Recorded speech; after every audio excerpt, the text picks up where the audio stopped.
Welcome to Moments, the podcast, where we have conversations that matter.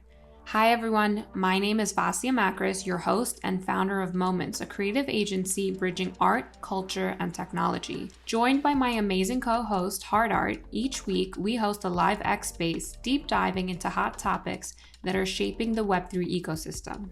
GM, and welcome to episode 14 of Moments, the podcast. I'm loving the rodeo theme, Milton, only just because we get to listen to country every time we start. So I'm vibing it. I hope everyone is doing well. Welcome back to those that are here for the second part of the rodeo conversation. I'm super excited to kick us off. We have some exciting guests that are on stage and that will be joining us. But before we really kick it off, I'm going to ask everyone to do me a solid because I am honestly still blown away by the amount of viewership we had on the last space. It was our all-time high. We had over 1,000 people listening into a almost 4-hour conversation, which I'm still again in shock. So I'm just going to ask everyone to hopefully let's get as close as possible to that number again. I would love it if everyone could just retweet the space, maybe comment below, say a GM. Let's massage the algo, as my co-host HardArt likes to say.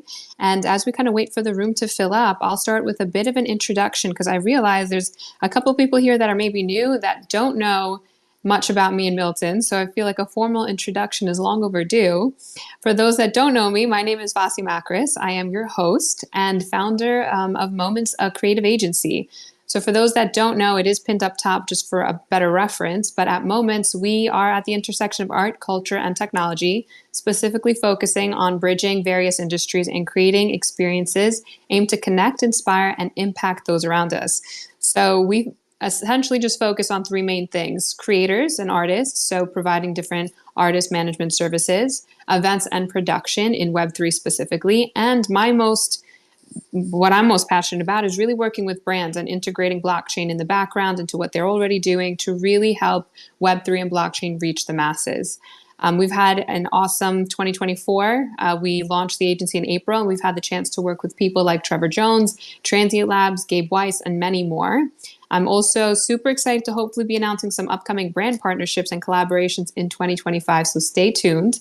But a couple of months ago, I started this podcast with my amazing co-host, Milton. It's basically our little podcast division, because we really wanted to, more importantly, be at the forefront of these community-led conversations, to be up to date with important Web3 trends. And ultimately, by having my finger on the pulse, I'm able to better serve my clients and hopefully have a larger impact. So thank you to all that have been tuning in and following. All of these spaces are recorded and uploaded across all major streaming platforms. The tweet pinned up top on the Jumbotron, it kind of links everything and explains it in more detail as well. But all of these are meant to be important conversations that are archived and again can just be used as reference down the line.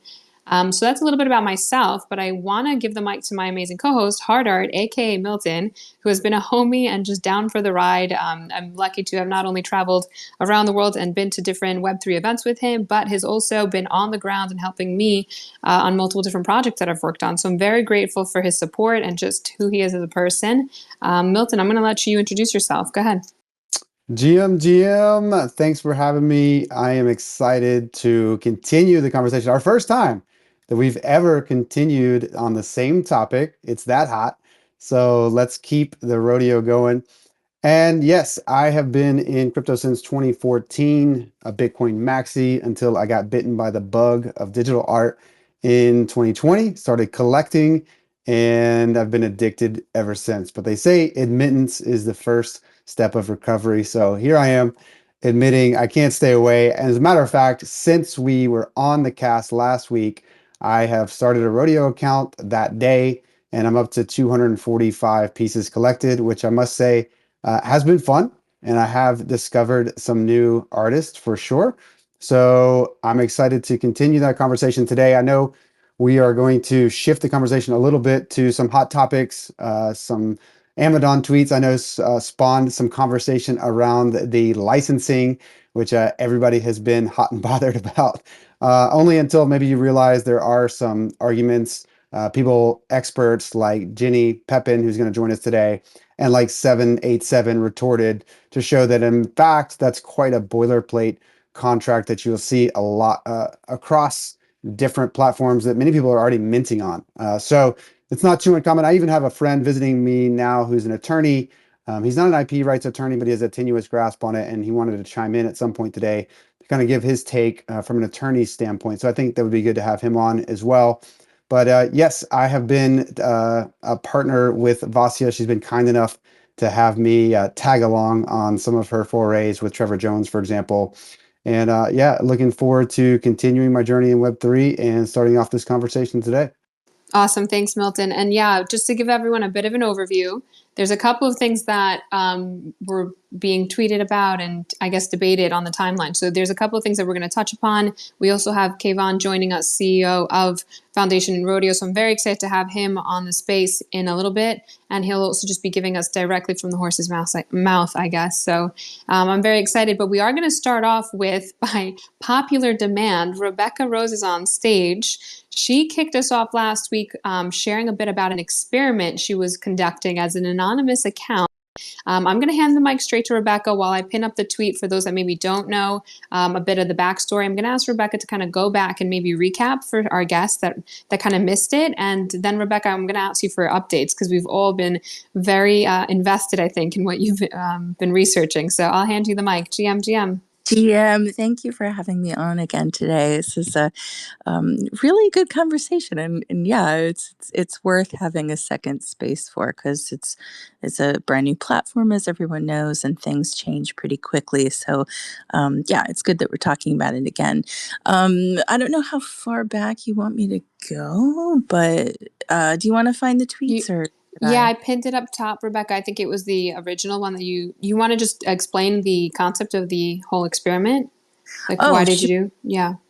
Sure. So I'm a big advocate for new artists entering the space, and like I think it's important that any tools that are built in during this movement, like considers how new artist experience is, and how they can help foster success for brand new artists without any name recognition, because if we're hoping to onboard a mass amount of people, that's the biggest challenge that they're going to face is not having name recognition and trying to make a dent into rodeo, because let's face it, if the new artists that we onboard, if they're not successful, they're not going to stay.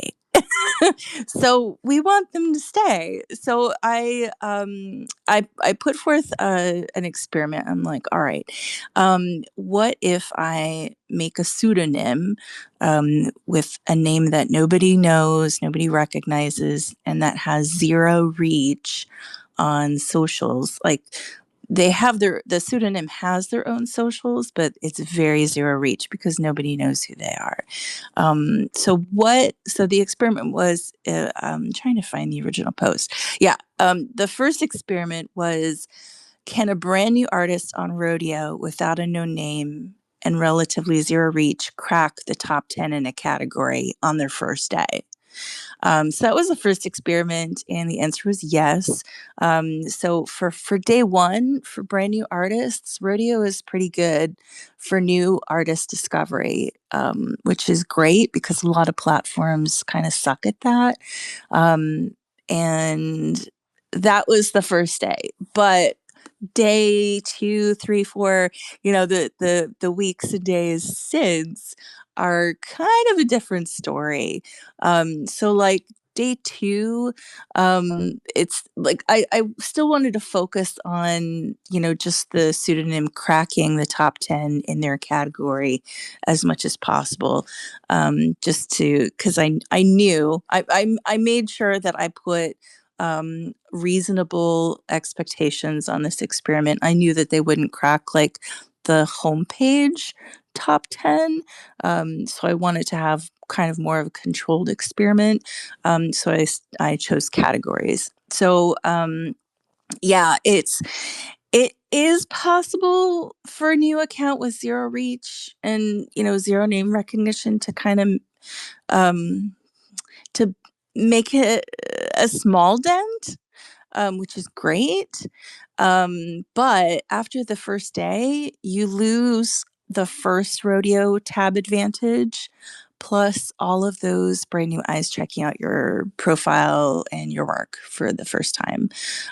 So I set I did a bunch of different experiments and really tried to, focus on like what if what if the pseudonym followed every single account that came across their timeline? Like, what kind of effect would that have? And I found that, the follow back rate is roughly 28%, which is pretty good for a new platform. And then I thought, well, what kind of effect would reaching out to collectors, thanking them for collecting the work through the DM, the messaging service, like what kind of impact would that have? And that was also pretty positive. I noticed that a lot of collectors don't receive notes of gratitude from the artists that they collect from. And I know we're just talking about like 30 cents, but I'm from the camp that, be polite whether people spend 3 ETH or 30 cents. Like if they collect your work, like reach out and thank them. So for new artists, that's manageable because we don't have like a big um swath of like $1,000 or 1,000 numbered mints to reach out to like thousands of different people. So as a brand new artist that's trying to grow, I highly encourage reaching out to people in DMs and thanking them. Something not to do, I didn't do this, but I saw that another person did, is what not to do is don't reach out to the collector in DM saying, hey, you still need X, Y, and Z to make a full set. Don't do that. That's gross. That's tacky. It comes off the wrong way. So instead, my pseudonym was like, I wonder what would happen if the pseudonym bought their own work, like when okay, let me backtrack. I wonder if the pseudonym goes to the leaderboard and finds like the top collectors that are close to a full set but don't have it yet.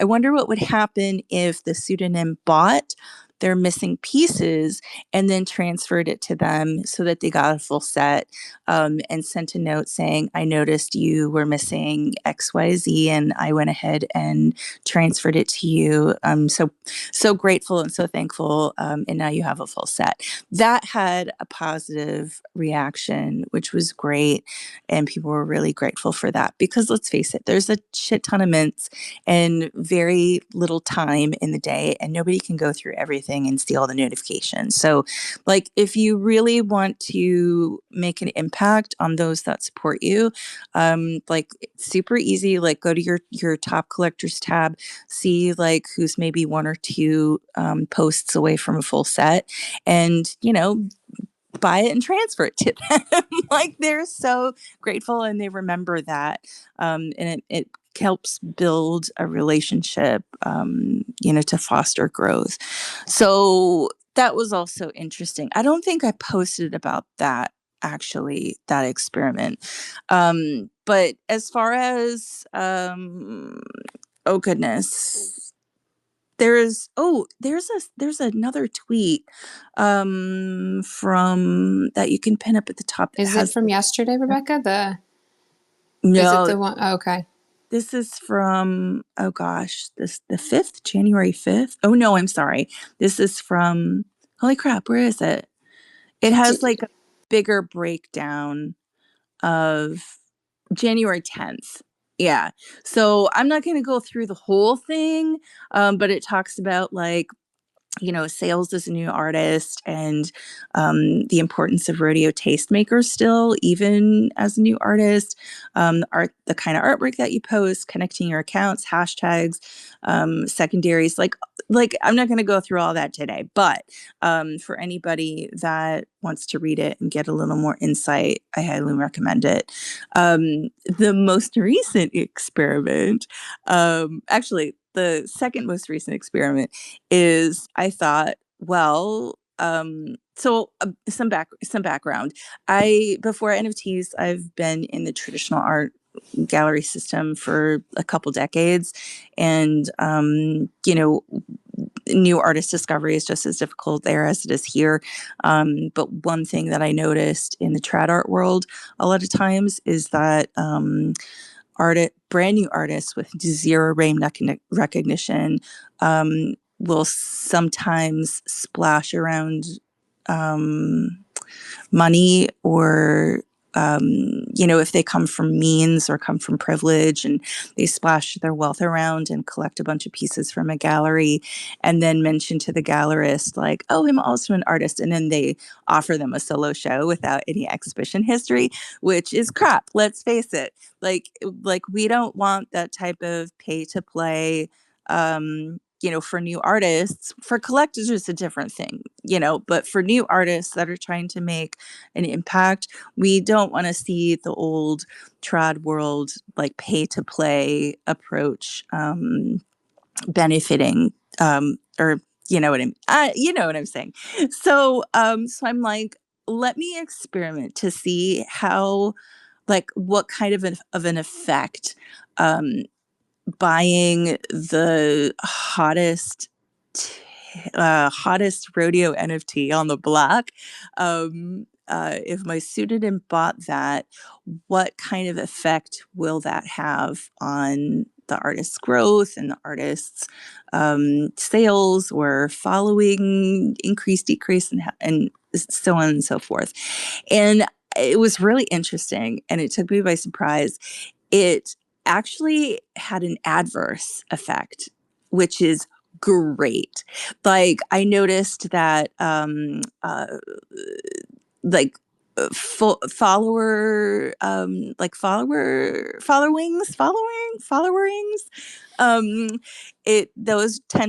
those dropped off. Overall interactions dropped off since buying that piece, which is really interesting. Sales have dropped off since buying that piece. So which is really great. Like, that's a good thing, because we don't want the trad art world things to kind of carry, like the bad things in trad art world. We don't want that to carry over to this scene. So I was really glad and kind of surprised that that buying a grail, like a singular purchase grail, if there is such a thing yet on Rodeo, to like that won't help you as an artist. So that was really cool. I did that experiment a couple days ago, and my pocketbook is definitely hurting from it, but it was important because just trying to like think outside the box as far as like, how can real people make a real, mark on this platform? Like, how can it help them? So I probably won't keep that NFT because Mamma Mia, but yeah, super glad that that it didn't really like have a positive effect. So a couple other experiments that I'm running right now, because people are like, well, that's just one sale on a big piece. What about like spreading more volume, spreading more money across like a higher volume of artists?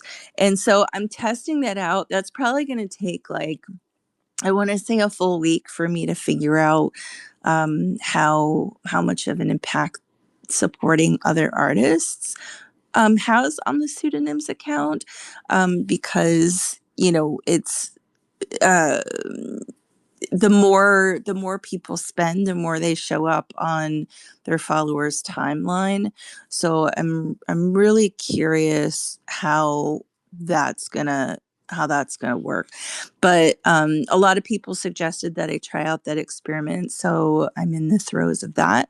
I feel like I'm missing a lot of stuff. I have a couple more experiments that I've bullet pointed for myself to figure it out, like later on. But yeah, the most recent one was the buying one singular big piece and see how, and it didn't work. And then now I'm currently buying higher volumes of smaller price points. So, I mean, it still kind of sucks that like spending money to like that. Well, I shouldn't say that because we all like money is like water and we all need it. But it's this the spending money to comment on people's artwork is a bit of a disadvantage, I think. Overall, I think it's a little gatekeepy, but it also helps kind of take away like the trolls, I guess, which is a good thing. But yeah, it's been interesting. It's been really interesting. I've noticed that 4 p.m. Eastern is the best time to post because you have not a lot of people post then.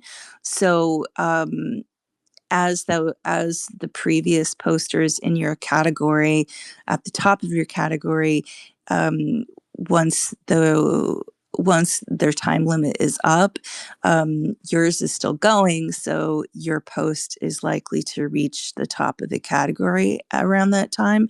So yeah, 4 p.m. Eastern is a good time to post. Watch, I say that and then everybody will start posting at 4 p.m. Um, but as I'm buying a bunch of higher volume, like a bunch of other pieces, it's funny because I used to think like, why on earth, like people buying multiples of one are just flipping. Like I was kind of like meh about that. But the more I dug into the older works, I'm like, oh my gosh, I'm actually grateful that that collectors buy more than one of different artists' pieces because, and this is going to sound weird, but when looking at those older pieces that I like or that the pseudonym wants to collect, it's almost like the other collectors saved me a seat with that extra mint of theirs. Like as if my pseudonym was running late to the party and late to discovering that artist, and the collectors who own more than one kind of saved a seat for me. That's cool. A lot of a lot of mints any mint that is past its mint time can't buy more than the supply. So it's nice that some collectors are thinking ahead for the future and getting more than one for some, like, for the people that are onboarded much later than we are now. So that was cool. Let's see. My pseudonym, one of the experiments that, this one's not going to go well for people. But I'm very curious because we see this a lot with Instagram and with Twitter with people like mass following and then unfollowing. So that's an experiment that the pseudonym is going to try as well. I won't say at what date because it feels gross to even like operate like that. But like the matter of fact is that, some people move through the space with, those intentions to just see who follows back and then unfollows everybody. So it looks like they're only following 100 people and have like 10,000 followers or whatever. So I'm not looking forward to that experiment because those are real people behind those accounts, and I think that's shitty. But for the sake of this pseudonym experiment, like, it's something that needs to be tested out and how that affects the account. But yeah, you can't really buy your way into popularity on Rodeo with that, at least with singular Grail, quote unquote, Grail NFTs. But yeah, that's what I got. Rebecca, thank you for just taking one for the team. Outside of obviously the resources, like financially, you just put in, you're also obviously taking a lot of time. You're investing in this. It sounds like this is a long-term game for you. You're not here just for one or two experiments. So thank you so much. And I honestly just want to highlight how classy it was, what you mentioned about the airdrops. And, we're talking about these are 30 cents and, there's not a lot of quote unquote money or value, but value can be measured in a lot of different ways. And so doing something like that from a collector's perspective, where many people don't even reach out to, think, but let alone finish a set for a collector, like that's something someone's going to remember. And that can go, like, you never know when that's going to full circle come back down the line. And so, yeah, very, very great points you're bringing up. I know a lot of people just requested to join the stage. So I'm going to hand the mic over to Jennifer. Hey, Jen, how are you? Hey, greetings, everybody. I just had a quick question for Rebecca, actually, because I'm not on the platform, and maybe other people are on the fence and are curious, but is there a file size limit to the artworks that can be uploaded onto the platform? I know that's something that we've discussed before is of like super importance to you, so I was just curious what the case is with Rodeo. I have not seen any information about that anywhere. That information isn't available when you click the plus sign to create a new post. But let me test it out right now, actually. Actually, I know I kind of know a little answer to that. Oh, you do? It's Yeah, fire. so basically, Rodeo will compress the files so, when they upload, so they're not going to be really high resolution. I wouldn't put like anything like Rebecca's work like up there because it will lose a lot of its detail.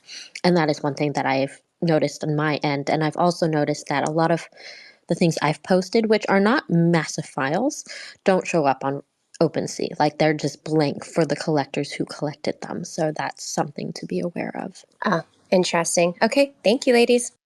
Interesting. Okay. I did want to hand the mic over to Hey TVM. GM, how are you? Well, hey guys, how's everybody doing today? I don't know, man. I just wanted to kind of jump on here. I'm coming in late, so hopefully I'm on topic. But to kind of sing the praises of Rodeo, and maybe kind of like speak about some of the implications of what this platform is and where it could possibly go.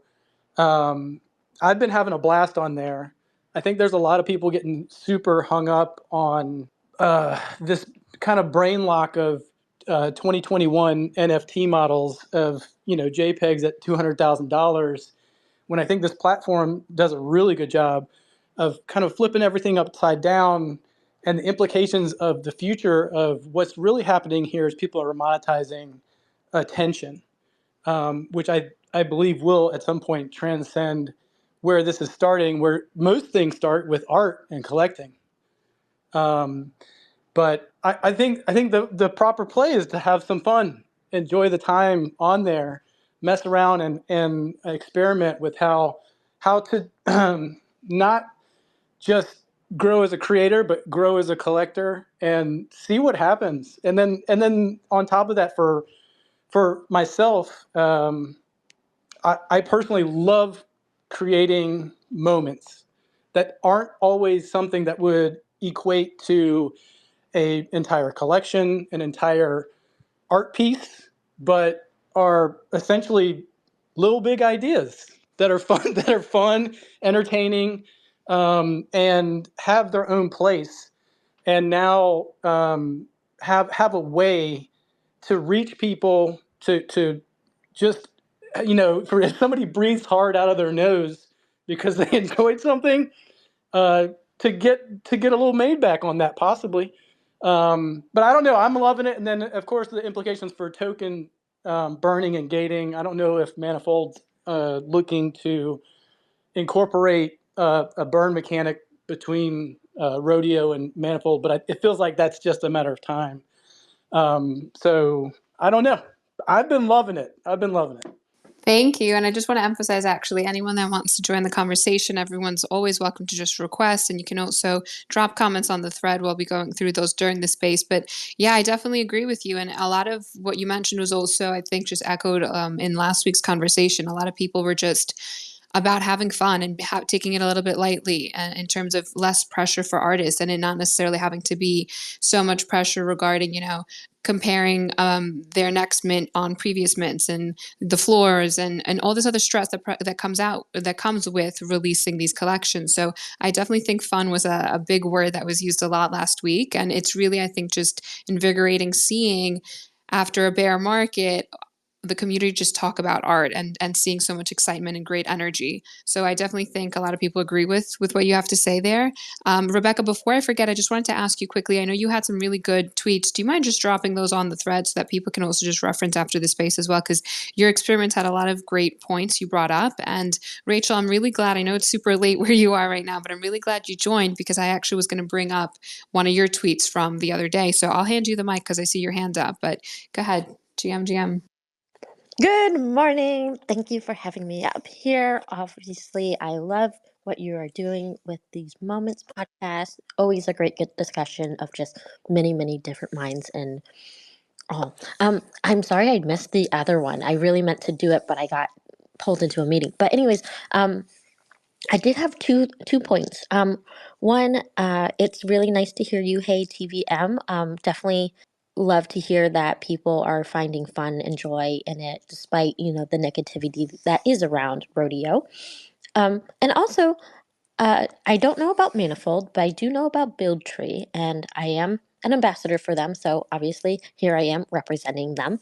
But they are looking into the burn to redeem rodeo mints to be redeemable for multi-chain mints, whether that's editions or one of ones, to be on ETH, layer 1 or 2, etc. So if you guys have ideas, if you guys are looking to have some sort of burn to redeem mechanism, definitely reach out to the Build Tree team. They have a lot of people very interested in getting something on the ground for artists to actually utilize this incredible tool that Rodeo is. Because I think, like what Vasia just said, it's a great place to have fun, but it's also a wonderful marketing tool. And as Rebecca really showed as well, it's kind of like this new clean slate, this new really powerful, not yet fully utilized tool to help bring forth more of you, the artist, into collectors, into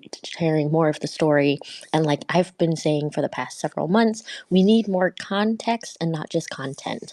And if we can make some money off this content, even better, even if it's 35 cents at a time. Totally better. Okay, so there's that. So definitely everyone have Build Tree on your radar. It is an incredible tool. They are working on it and they would love your ideas. Their motto is build the unthinkable. So the sky's the limit. That said, I did have some feedback to anyone who is on Rodeo. So I signed up on my phone. I downloaded the web app onto my home screen. I signed up via email. I did not link my wallet because it did not prompt me to link my wallet right at first. And I could mint and I could collect from that app on my phone without connecting a wallet. So I was like, cool, I must have a new wallet. And I didn't think much of it until people were like, Rachel, your mints are not showing up on OpenSea connected to your name. I was like, what? What's going on? And then when I went to my OpenSea, I could not see any of the mints that I had collected. I had collected over 200 mints at that point. I could not even see them in my hidden folder.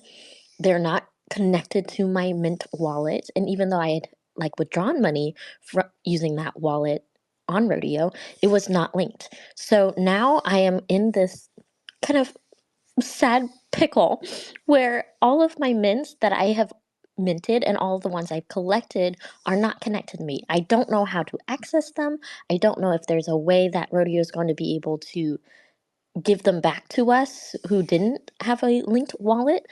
And I also just want to let everyone else know, link your wallet to Rodeo before you do anything. And I definitely think Rodeo needs to make that a requirement before they allow anyone to mint or collect, just because that limbo stage of what did I just buy and how can I, celebrate and use it and own it. Yeah, that's a big cluster. So Rachel, just to clarify there, is you're saying if you sign up with an email and then you choose to connect your existing wallet where you've minted and created other works from and you try to connect it, it's not allowing you to connect that wallet to the account? No, I can connect it. Okay. It is connected now, but everything before I was connected minted it, under it's the custodial wallet or whatever, the email. yes. Okay, so now moving forward, anything you mint shows from from your actual wallet, but anything previously done is not. Okay. I actually haven't checked, but I should. I Hmm. was just like really disheartened by everything. So I've just been in like a sad wallow. Yeah, that does make sense that it would do that, but I don't know if they can even fix that. Milton, I know you've actually had experience with this. You also had your hand up, so I'll give you the mic. Yeah, I'll just plug in. I'm trying to remember because I did both fairly simultaneously, but I believe I downloaded the app first and I started minting. Sorry, I started collecting rather. I haven't minted anything. Let me clarify. But I started collecting, and then once I did connect my wallet later, so I did the desktop version, which I actually prefer for a lot of functionality. Once I was on the desktop version, then I was able to see, even on OpenSea, because I did want to test that feature, whether these were available there, and they were. 90% of them. I would say there is the error like Rachel mentioned, that a couple of the pieces that I had collected are not visible. At least the image is not visible. It has the listing, but it's just a black face there. So it's just a black blank page as far as the image is concerned. But maybe that's hope for you, Rachel. Again, I don't have the Minter's experience, but it did appear that retroactively connecting my wallet did show all of my all of my pieces that I collected on Rodeo available for me with self-custody. Matter of fact, I think I even went as far as to list on OpenSea just to see if I could list anything below 5x that might hit, because there is nothing between 0 and 5x, as you know, on Rodeo, which is funny, but also limiting at the same time. Up only, right? So maybe there's hope, Rachel. You might try and connect one more time, and maybe that'll come to life like mine did. I Yeah, maybe. I also just wanted to throw out another note that what since I've connected my wallet, I cannot mint via my phone anymore because it needs me to connect to my laptop wallet, which I had connected because that's my minting wallet. But on my phone, I can't connect to that same wallet. So now I'm kind of in a clusterfuck where I like to mint from my phone because that's easy and that's where a lot of my like works in progress, behind the scenes, fun little videos and things like that are. So having to mint from my desktop is just not as nice. I do see a few hands up. I don't know if anyone had something directly to respond to what Rachel was saying. If so, I'm going to give you guys the mic first. Otherwise, we'll just go around the room. Okay, so I'll give the mic over. Oh, go ahead. Hey, TVM, go ahead. So, I mean, it's very much related to this that if you think about what it is going to take to onboard people who have no crypto-facing exposure, they're going to do all of these things. So having some type of wallet that holds your custody for you is going to be necessary so people can sign up with an email and have the ability to start participating fairly rapidly. But within that mechanism, there's probably a way to forward any of those assets to, and I'm assuming here, forward those assets to an existing wallet. So basically what happens is they just hold your assets, whether it's the crypto you add or the base you add or the assets themselves, the NFTs. And then the other thing that anybody who maybe was signing up during the process should know that if for some reason you send ETH, if you don't understand how to bridge ETH to base, you can withdraw ETH from the Rodeo wallet. If for some reason you didn't understand how to go through that whole process of bridging, you can get that ETH back. Just a heads up. You Don't can, ask me you how I can, know. Don't ask me how I know it. guys. You can. I did it as That's well. nice. That's really nice, actually. I've had things lost in transit permanently, so that's nice to know because, like you said, there's going to be people who invariably make pitfalls. Not you, of course. You would never do that because you're No, seasoned. never, never. No, that's good. That's good to know. Yeah, I think there's going to be some hiccups to work through here, like Rachel's issue with connecting her wallet after the fact, like sending ETH over. I think I think it's going to be nice to obfuscate the crypto, which I think they've done a pretty good job of doing in the beginning. But obviously, for people who are more well versed in Web3 and want to take self possession of these assets and be able to move them, sell them on different marketplaces, for example. I know I went through that learning curve with another Web 2.5 platform, as Vasia likes to call it, which I think is a great name. Nifty Gateway back in the day. I had this functionality of a self custodial wallet. And I can remember the first time even trying to move it from that wallet to my own was very daunting when I wanted to forge an artifact piece. And so, yeah, these are all learning curves, but I think the gateway should be there. It shouldn't be at the forefront, but it should be very clear of how to do so. And I just noticed that Kayvon's on the stage, so maybe he can even answer Rachel's dilemma, a technical question on down the line. But I know we have some important questions for him too. So I'm going to let Vasia take control of the mic here for just a moment. Well, I just want Because to Kayvon, welcome him to the go stage ahead. before you start bombarding him with questions, Milton. Let's welcome him to the stage. Kayvon, thank you so much for taking the time for joining us. I actually really want to emphasize how active you have been in responding to the community on Twitter. And just, I see so many responses to people's threads. And, it sounds like you guys are really trying to keep your ear to the community and really listen to feedback. And, it takes a lot to do what you guys are doing. So congratulations on just launching Rodeo and the success that you guys have had so far. And thank you again for taking the time to join us today. How are you? Thank you. I'm doing well. Thank you so much for having me. Can you hear me all right? Everything working? Yeah, perfect. Great, perfect. So yeah, I think that there's, the experience the team's going through is we've been really building this product for 6 months, right? We launched it in June, and most people didn't really give it that much time. They kind of wrote it off. And so for us, it's we're honestly having a little bit of fun right now. Obviously, there's lots of issues, and people want all sorts of things from us now, and so we've got to get to work, and we are hard at work.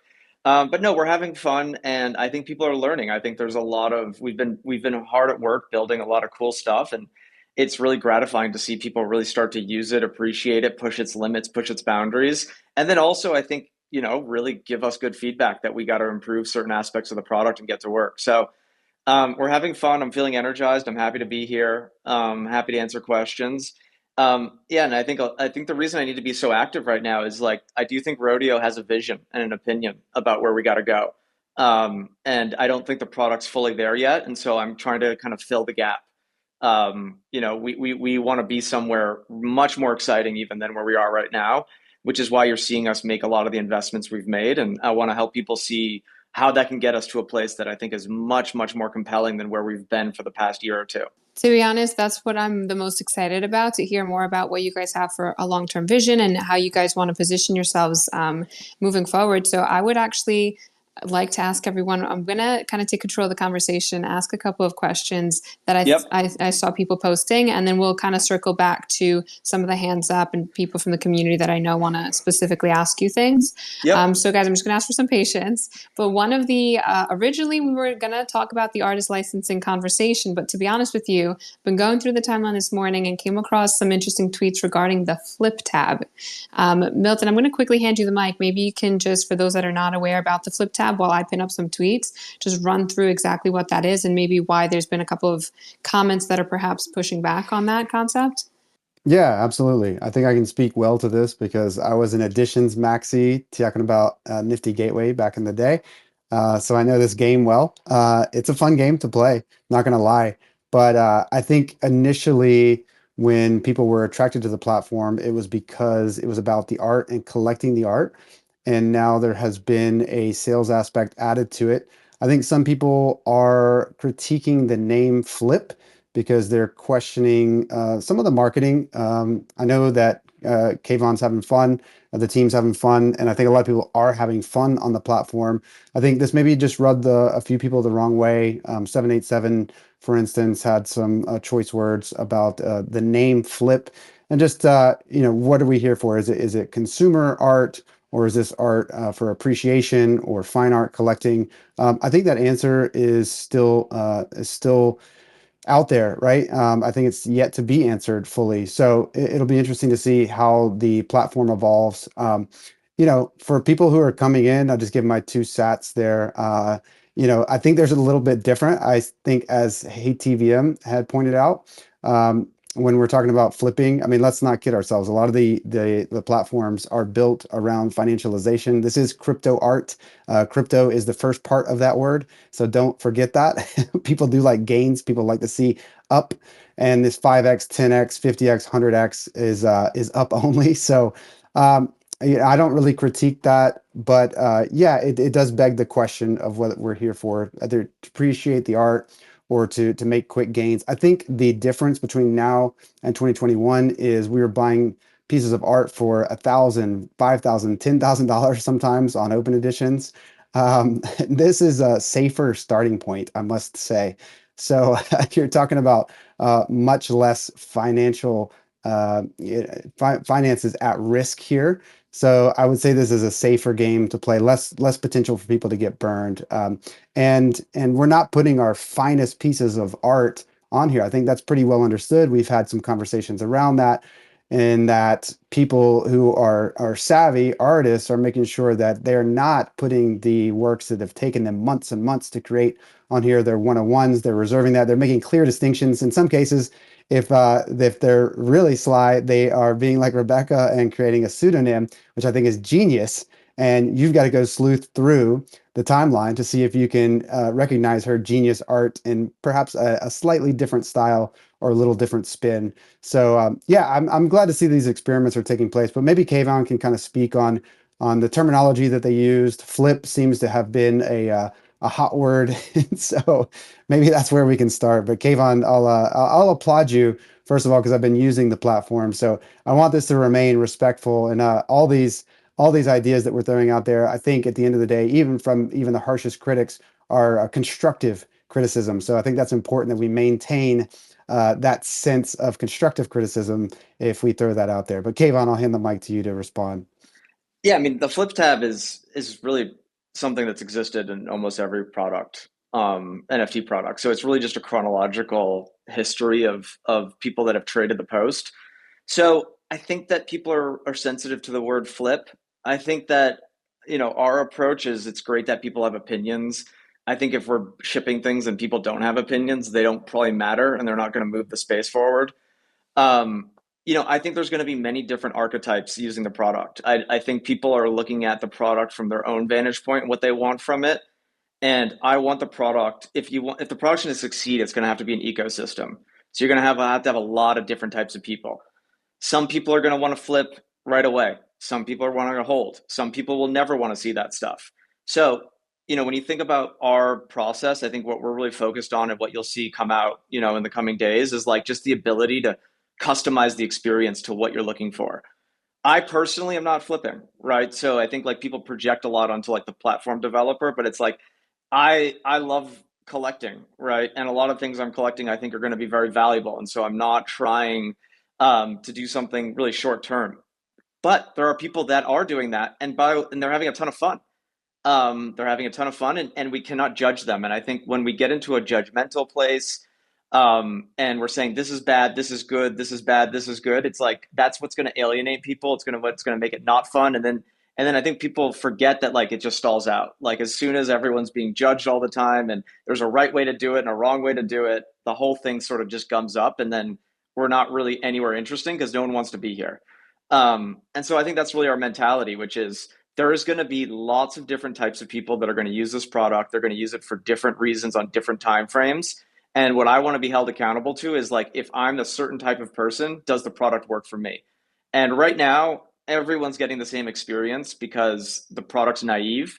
That's just because we haven't been able to really fix a lot of these problems because it took off so fast. They're not that hard to solve. I think we can solve them in the next couple of weeks. And you should be able to start getting notifications that you like, right? That map to what you care about.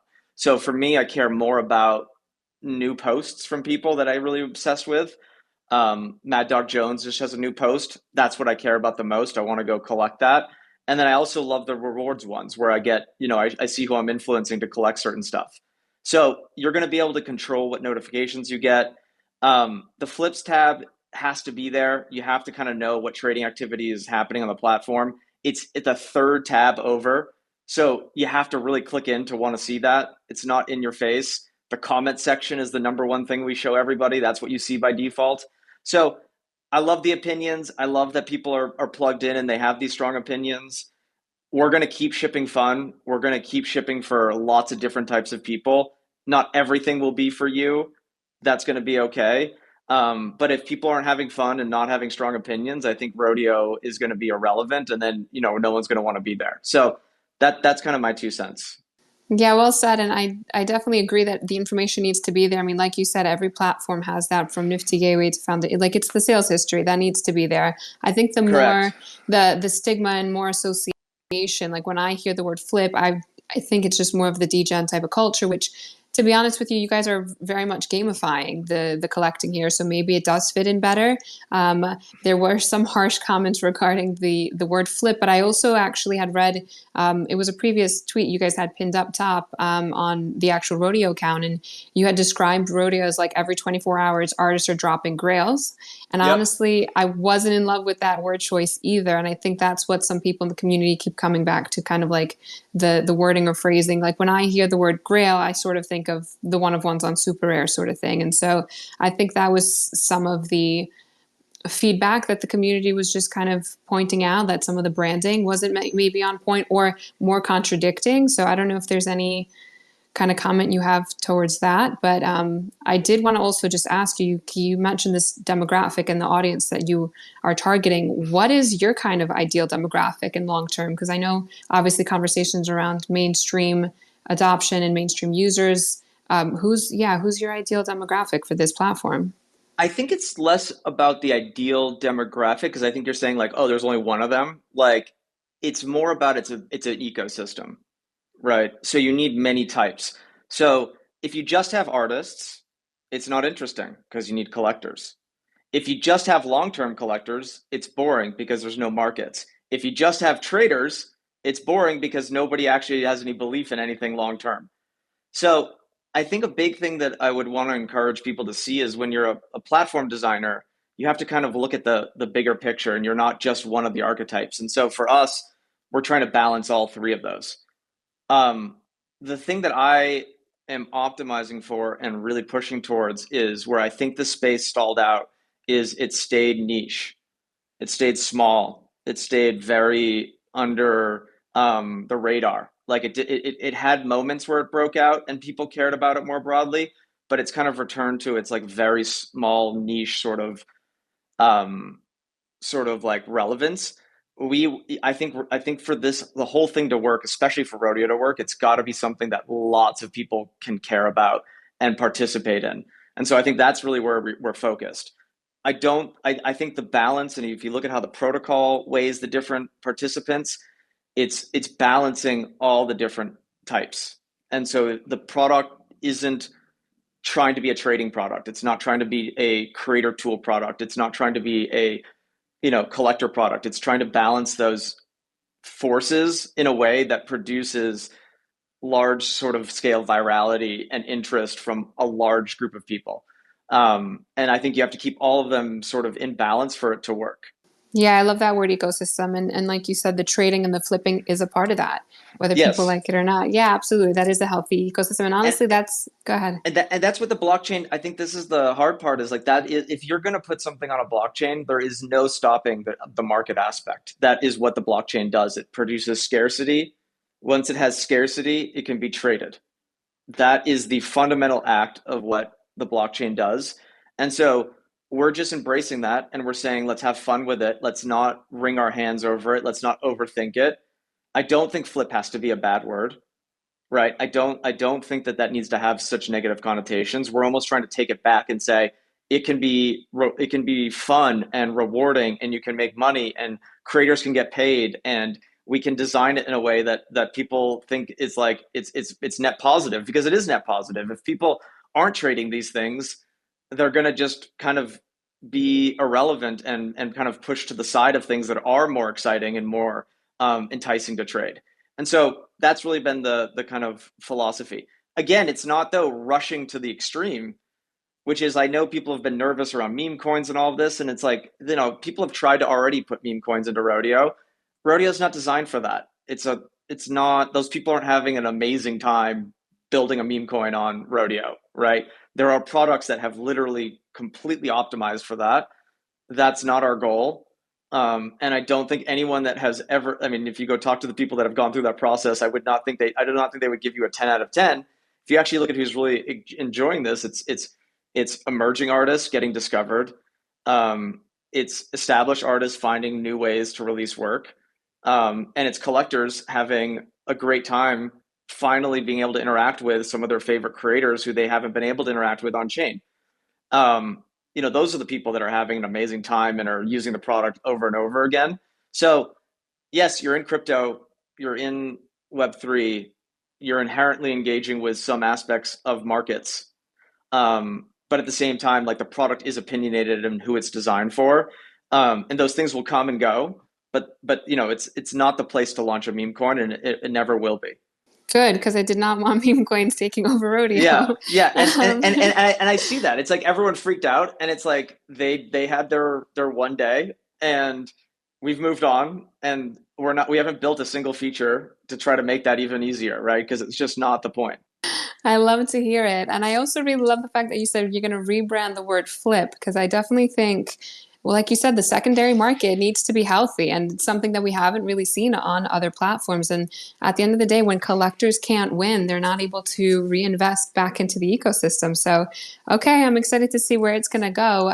I did want to just circle back to the mainstream and kind of how do you see this hitting mainstream? I know you mentioned the word virality and like going viral in general, but how do you realistically, like, I'm assuming majority of users currently are from Web3 Twitter. They have, correct. Right. So they obviously were a very easy plugin and first kind of round and phase one of using the platform. But a random person on the street, like how do you guys plan, or how do you hope to reach them, and what kind of avenues do you expect to really, use to get them onboarded? I do not think it will be a random person on the street. I don't think that's how it works. I've actually tried to do that. Our team actually did that for a little bit. We just, went to Austin, Texas, and tried to do some random user testing, and it doesn't work. I actually think it's already happening. So I'll point out what I see and kind of prompt others to see if they agree. But it's Rodeo is the first product that I'm seeing crypto native people get, and then actually think to themselves, oh, I could get my friends to use this. And I think that's the most powerful thing that we need, because I think a bunch of us have gotten to the space. We're obsessed. We've been in it for years, but we've stopped trying to onboard our friends. Why? Oh my God, you have to get a wallet and you got to do a seed phrase. Oh God, don't get that stolen. Don't get that hacked. Oh no, don't put that there. Oh God, you got hacked. Oh, there's a scammer. Like, it's just like this oh, don't go into the meme coins. Oh, you're going to lose all your money. So it's just like, everyone's been sort of gun shy from actually inviting their friends to be where they are. And that stalled the space out. When we look at Rodeo, and I think I joined when you guys were starting to talk about some of the smart account stuff that we've built. Like the Rodeo product is usable by, and we've done this and I've seen this happen. It's basically usable by anyone with an email address, right? I think there was somebody who tweeted, it was maybe Mintface, who kind of contrasted like onboarding into a normal crypto app and like the 10 steps that are necessary. And like, I think most of us know that our friends are not going to get through all that, and they're not willing to, and we don't even want to do it because they're going to get hacked and all this terrible stuff. We now basically are at the point where you just need an email address, and you need a credit card, and you need some taste and some sort of like vision of what you like. And you basically can use Rodeo. And I think people have started to understand that. And that's why there's just this like kind of frenzy, because I think once we can get out in front of these UX issues, like I think the notifications tab has gone haywire, and it's a good problem, but we got to get in front of it and solve it. I think growth will come from the fact that like, Jeremy Booth invited his wife to use Rodeo. Jeremy Booth's wife has been living with Jeremy Booth the entire time that Jeremy Booth has been in crypto, and never wanted to use any of the products that he's been using. And she is now wildly successful within 3 days of using Rodeo. That's what we're looking for. And I think that's probably like, everyone's freaking out about the meme coin. Our team spent 0 cycles like looking at the meme coin and trying to think about it. We are obsessed with the fact that Jeremy Booth's wife is using Rodeo, is crushing it, and likes using it, and and Jeremy's not like kind of paranoid about his wife using a crypto product. I think they're just both having fun, and that's really what we're excited about. And I think if we can get that to happen hundreds of times over, you will start to feel a vitality to Rodeo and our space in a way that we haven't felt in a long time, because there just hasn't been that many new faces coming in with new perspectives and kind of like, revitalizing it. And if you think about what Web 2 has, they just have much larger user bases that keep it relevant and keep it sort of moving forward. And that's what I think, that's what we believe Web 3 needs. We just know that it needs to actually challenge Web 2. It can't just be a niche off in the corner that's like kind of rebellious but otherwise irrelevant. It's got to be something that just challenges mainstream culture in substantive ways. Thank you so much for addressing all of that. And yeah, the power of word of mouth, but also I'm always going to be salty at Nifty Gateway for the pivots that they made, because for me, that's what they were in the very beginning. It was really like easy to use, making people feel safe and comfortable. And it looks like you guys are pretty much filling this gap at an even lower entry point to really get people involved. So I love to hear it. Milton, I see your hand popped up, so I'll let you. What one point about that though is I do think people need to understand that Nifty Gateway and Rodeo are built very differently. I see this word kind of thrown around about custodial and non-custodial. I think it's important to internalize that on Rodeo, people are they're using pretty advanced technology under the hood. It's not really like the team controls some wallet that everyone's using and we're sending you NFTs and you hope that I wake up on time and do it. It is actually using advanced state-of-the-art stuff that's really putting us into a pretty decentralized on-chain architecture. Even Jeremy Booth's wife has her own smart contract, right? When she onboarded, it's not something she's publishing and posting to it on chain on her own, with her own sort of signature. So it is something like I know that people are getting that sense of it being of that era, but the technology has advanced significantly. And I think a lot of the struggles that Nifty got into was like, I think they were making the right conceptual decisions to make it easy and safe and fun for people. But the technology couldn't scale because they were doing things very manually and centrally behind the scenes. That's not happening with Rodeo. It is, and I think we're going to have new words to describe what's happening, because custodial versus non-custodial, I don't think is accurate. Like, we're not custodying anything. It is still all happening with wallets behind the scenes. It's just the architecture allows for it to be much more usable. And I can get into more details if people want to go deep on that stuff, but I think that's important to realize. This is something that can scale to millions and millions of people. Whereas I really don't think Nifty Gateway was designed to do that. It was really kind of a much more fun, safe environment, but it broke down at some point. I appreciate you for clarifying that, because actually I'm not that familiar with all the tech stuff, but it was absolutely the custodial wallets were an issue. And so you're basically saying if someone registers with an email, they get their own wallet immediately made and created. So it's not under one. Yeah, Okay, exactly. So got it. I mean, it's even more than that. They get their own smart contract. They have their own wallet. They have their own smart wallet that kind of sponsors transactions for them on chain. So there's a lot of sophisticated stuff going on under the hood. To be perfectly frank, like I don't actually think users shouldn't have to know all this stuff. It's very, this is why we build platforms, is like they don't have to. I know this room is probably filled with lots of people that want to geek out and understand it. But if we're really going to get millions of people here, I probably can't get on Twitter Spaces and walk them through how to build a, decentralized but accessible platform. They're just going to use it and have fun. But yeah, under the hood, they are in a very kind of powerful position, right? They are really controlling their assets. And then we have the ability to kind of take those accounts and as people onboard deeper and deeper, they can kind of upgrade their account and do other stuff that's much more crypto native. I don't know to what extent people need or want that. But yeah, the whole architecture is designed to kind of gradually meet you wherever you are in your journey. And I think a lot of people will probably just stay in the Rodeo wallet kind of context, because I think it's just so easy and delightful. But if people need to go and do more advanced stuff, we're going to also enable that, and they can go and kind of go deeper into the technology. Can I ask my question since it relates directly to this? Yeah, sure. absolutely. Go ahead.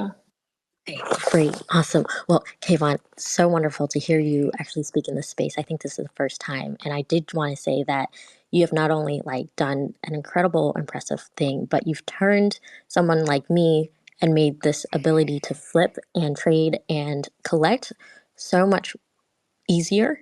It's a lot of fun. So just wanted to say that. I did have a question though, and a Yes, go point ahead. Go ahead. about the like custodial wallets, because I was like a normie person despite being in the crypto space for the past couple years. I signed up with email. I did not link my wallet in the beginning, but I was minting and I was collecting and all of that. Yep. But so I know they're under a custodial wallet, but when I look at the mints before I connected my wallet, they're not connected to me, and I have no idea how to like access them. Yep. And all the ones that I collected, I can't see on my OpenSeas obviously because they're not connected to that wallet Yep. because I connected late. So how can I get access to those mints? Yes. So Like Rachel, I think this is a great question. I'm really happy to be here to answer these. I don't think custodial wallet's the right way to frame it because it's not like you're in our wallet. You're in your wallet. You just don't have full root access to it yet. We're going to ship a settings page, and it's going to allow you to start configuring this stuff. We just didn't have that many people using the technology yet to warrant that. Now we have a lot of people that have signed up, and they have different settings, and they have wallets linked. The way it'll work in the future, and you should feel confident because you're all of the NFTs you collected when you signed up with email, they're in your smart account. We call it a smart account because it's actually a smart contract on the blockchain, but it's all there. And then what we'll let you do is we'll just start building the functionality for what the Rodeo experience will be designed around the Rodeo wallet. So all this like one tap stuff that you're experiencing, it's because we have that technology in place, and people love it, right? I mean, people have given us phenomenal reviews of that. And so we're going to really double down there. But then if you want to get stuff out of that wallet, you want to move to a different wallet, there will be a settings page that we'll introduce progressively kind of over the next couple of days and into the next couple of weeks, where you're going to be able to change these settings and control stuff. So it'll start to make a lot more sense to you. I think like right now, what I just say is hang tight. This stuff is right now restricted to Rodeo, but that doesn't have to be the way it works long term. It just really comes down to building this settings page. And then the really kind of cool thing is like you'll be able to control stuff. So my hope is people want to stick with the Rodeo wallet for most stuff, because if you don't, you have to kind of do the song and dance with getting your wallet approved and kicking out to the wallet every time. And honestly, I have obviously wallets that I like using, but I'm at the point now where I use Rodeo so much that like it's just too much of a burden to have my external wallet connected. That's our vision. But then if there's an NFT you want to take out of that wallet, you want to remove money from it, which you can already do today, it's going to be dead simple to do that. So yeah, hang tight, Herd. Let's get that settings page shipped, and it'll give you control over all this stuff, and you should be all set. Thank you so much. That's exciting to hear. Thank you. Yeah, cool. And it makes total sense how you got there. Anyone who signs up with email, we basically treat as a person that's not really situated with a wallet. So you end up in this state. If you sign up with a wallet, which is where most of the crypto native people do go, the app configures around the external wallet. So that's basically the current version. We want to basically introduce a settings page that doesn't make that an opinionated choice. It says, cool, you signed up with email, what do you want? And you can go into the settings page and change it. Great. Just a last little point. Yeah. Since I connected the wallet to the Rodeo account on desktop, Yeah. I'm not able to connect that same wallet to the iPhone app, and I'm not able to mint via the iPhone app. So I didn't know if that was like my end or that was just like a glitchy thing because I went about things really backwards. Yeah, that's okay. And that's on us. Even if you got into a funny state, let's not troubleshoot that live. What I'd recommend is let's get you on a thread with our support team, and they can get this sorted for you. No, man, let's get into it. Let's go. Well, I don't know exactly what sequence she went through, and I it would probably take me like a few minutes. So I think it'd be better for a private conversation. I wanted to jump in here real quick, and yeah, I'm sure they'll square you away. Kayvon, I'm sure your support team is adept at these exact same questions because I'm sure Rachel's not the only person to have gone through this. She is not the only Sounds one, like and we already have the settings page in development. So she is not the only one, okay. and we're on top of it. I wanted to ask you something, and it was a good segue because you started to talk about introducing more user control. And I actually think that it's a smart move to, again, kind of obfuscate that or leave that behind the scenes for now and introduce that later. Yep. But speaking of control, I know there was a hot button that Patrick Amidon pushed regarding IP rights. And at first glance, it did scare me too. And I know that there was a lot of discourse around this. As a matter of fact, 787 who was a critic earlier about the flips, was actually pushing back on Amazon about this because he put a side-by-side consent form from Rodeo and Super Rare, which are very, very similar. So Ginny Pepin also wrote at great length helping explain exactly what's going on. Yeah, But she did a great can you job. Thank you. yeah. So can you talk, and Jennifer can jump in here too as she wishes. But Kevin, can you just talk to some of the people who might have been concerned at Yeah. first glance of seeing what that is? And is there a better way? I know that you said in the beginning you had a response stating that this was a boilerplate and it's across various marketplaces and platforms. It's pretty standard. But is there a better way? And if there is that something, because you talked about looking towards the future and making this a bigger vision that you have, is that something that's on the roadmap in the future too? Yeah, great questions. Yeah, let's get into it. And these are my personal opinions, and I'm certainly listening, and I'm always trying to absorb sort of new information to update my opinions. My current sort of stance is the issue's overblown. It is standard. There's nothing. We're not doing anything out of the ordinary. And really the clauses, just to be clear in like a human sort of sense, is we just need the ability to both serve the artwork that's uploaded to the platform and market it from our channels. And so lawyers have to do a lot to kind of create legal clarity so that the company can be defended in situations where it's being accused of things. And that is like part of my job, is to make sure that that happens. At the same time, like, yeah, our intent is not to have overreaching, terms of service. So, the stance I've taken is we're not going to do anything immediately here because it's not an actual problem. There's nothing that's causing the platform to be sort of overreaching, and we have no intent to do that. At the same time, my push to people like Patrick and others is not to just grandstand and try to make sort of like a generic statement about this stuff, because I don't think that's moving the needle at all. Which is what I would really want to see happen is like we're a small team working on a product, right? Like we just don't have the resources to pay lawyers to go innovate on net new terms and be able to afford to do that. That's just not possible, and that's not me being a good leader of the company. That being said, if there was an effort where the community, really tried to go and put forward new terms that did make sense, and they really helped other platforms adopt them, Rodeo would not be backwards. Like we would be forward thinking, and we would want to adopt those. It's just a matter though of where are we spending our cycles. Everybody right now wants 100 features from us. So that's where I'm spending my time, because that's what I know how to do. I'm not a lawyer by training. And I've spoken to many lawyers about this, and their advice is very nuanced, and there's really no immediate next step that they recommend outside of like kind of revising these things over time as new standards emerge.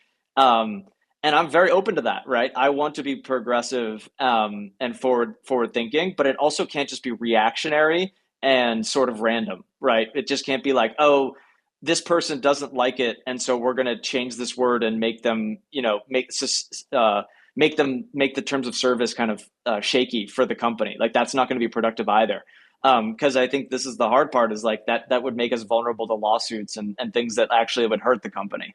So that's my position on it. it's not something I believe is causing actual harm.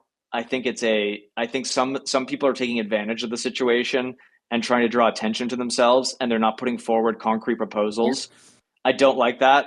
Um, if there are concrete proposals and people are putting forward really like clear things that work and it makes sense, we will adopt them and we will be forward thinking. Can I jump in here real quick? Yeah, go Yeah, for it. Yes, I've absolutely. been waiting for you too. Okay, Thanks, awesome. Well, Jennifer. first of all, hey, Kayvon. So I did go back and forth quite a bit with Patrick, and I did pin up to the top like a really detailed explanation of all of the terms that I think are really helpful.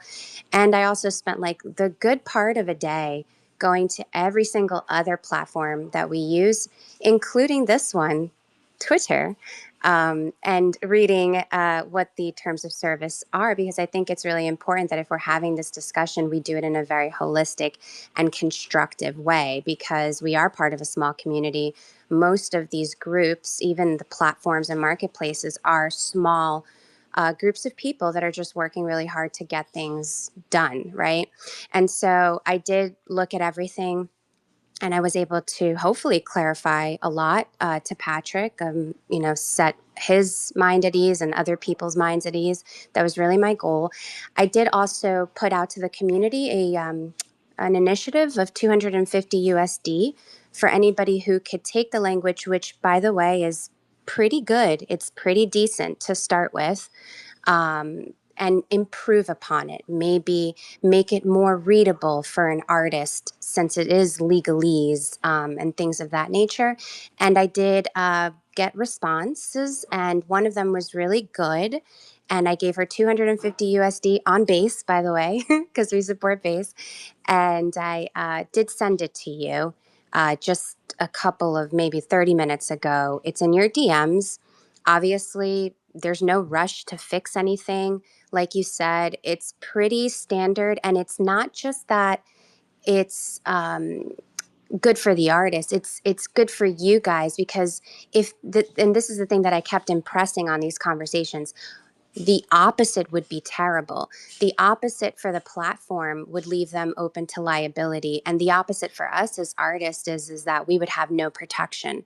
So having really detailed things, and understanding what all of that means is super important. And I find it a little bit ironic that we were having this back and forth about worldwide and non-exclusive and perpetual rights and things like that, um, when the language very clearly specified what its use was for, which was for promoting, which was for being able to have it on IPFS, for example, on Twitter.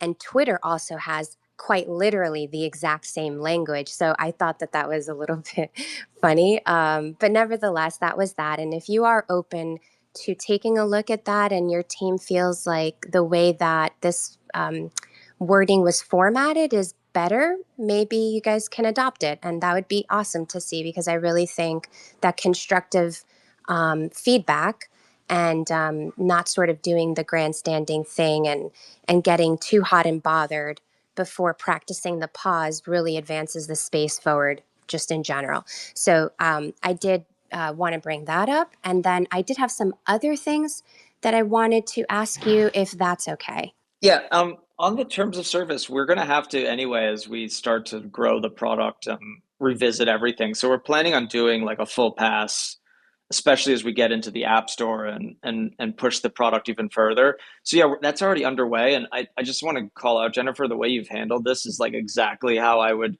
want, which is like, I really think we've got to stop the grandstanding and sort of like allowing people to like hog the mic without really putting forward concrete solutions. Like it's really just attention seeking.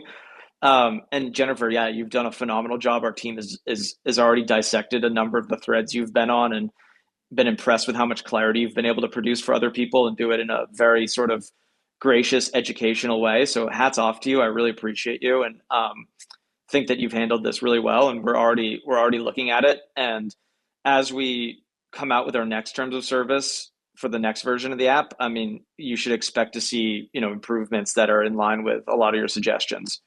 But I think even before that, I just think the way Awesome.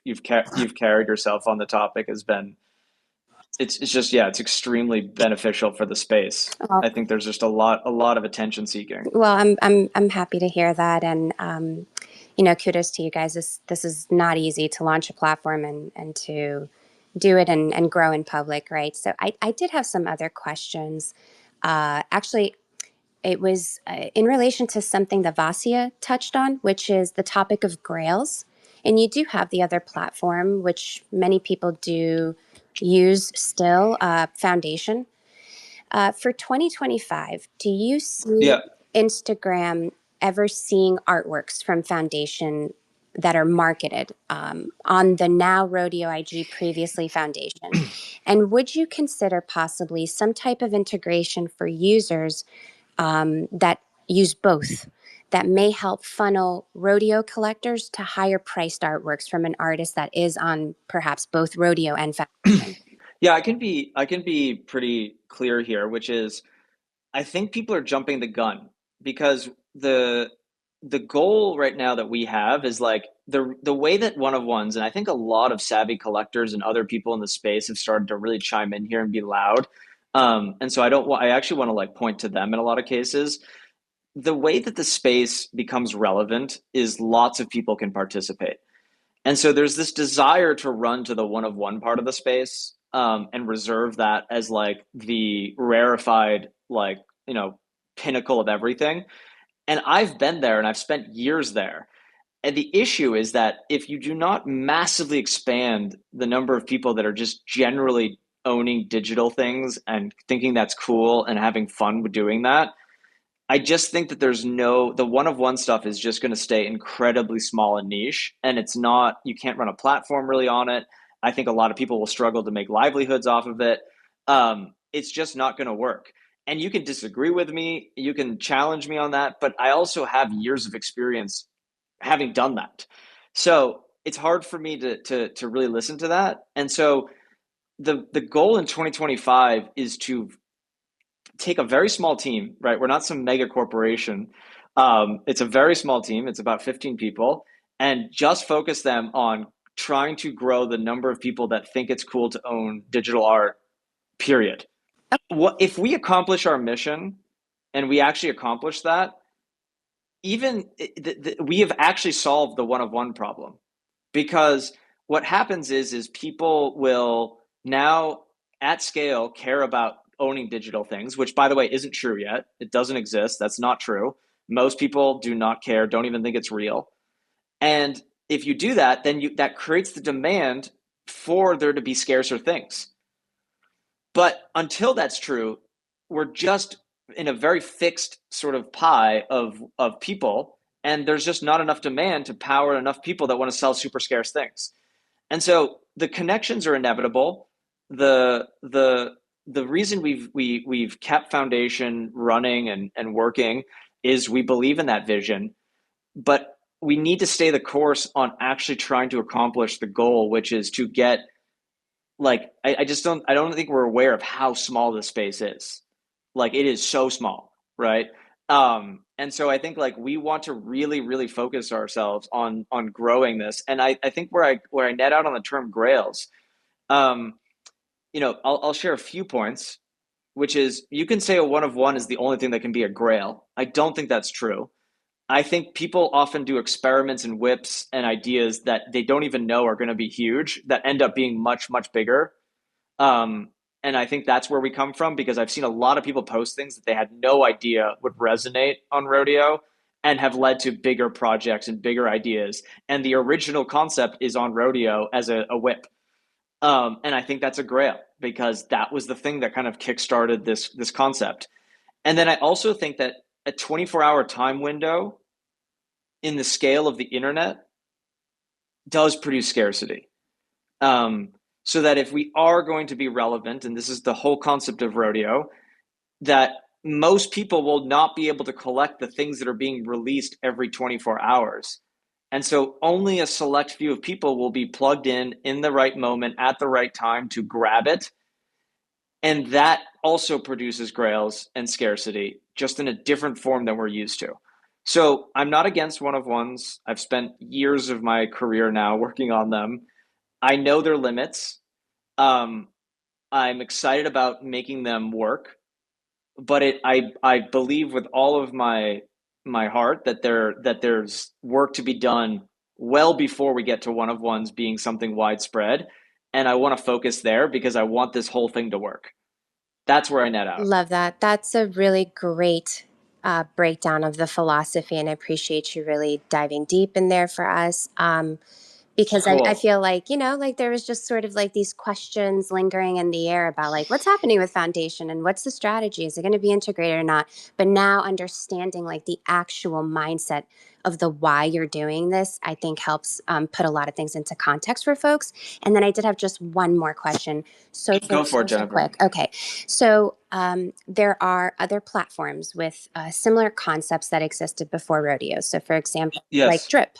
For Yep. Drip users, and I'm I'm a co-founder of an artist collective. There's lots of people who are on so many things, right? So for people like that are, for example, on Drip and considering joining Rodeo, or even just people on the whole who are interested in joining SocialFi, how do you see Rodeo being different and possibly setting itself apart from like a Drip? Jennifer, I will definitely give you my answer. I'd be really curious because I think you've used both products probably even more in depth than I have. Do you have an answer for yourself? Like, do you have your own opinion? I actually have not had time to dive into Rodeo. And Okay, in the capacity of me being on Drip, it's really managing our curated art drops, which feature a different artist on a weekly basis. There are many people, though, in the DApp who are much better versed at answering like a comparative question between Drip. Yeah. cool. Because I think what's going to be really powerful, and this is what I would suggest people to do, because I don't think people should just listen to me indefinitely on everything. Like I'm biased and have my own opinions. So I love when people, especially artists, do teardowns and kind of really go deep into their own thinking, because I think that's usually the most valuable. And I've seen a few of those, and they've been very informative.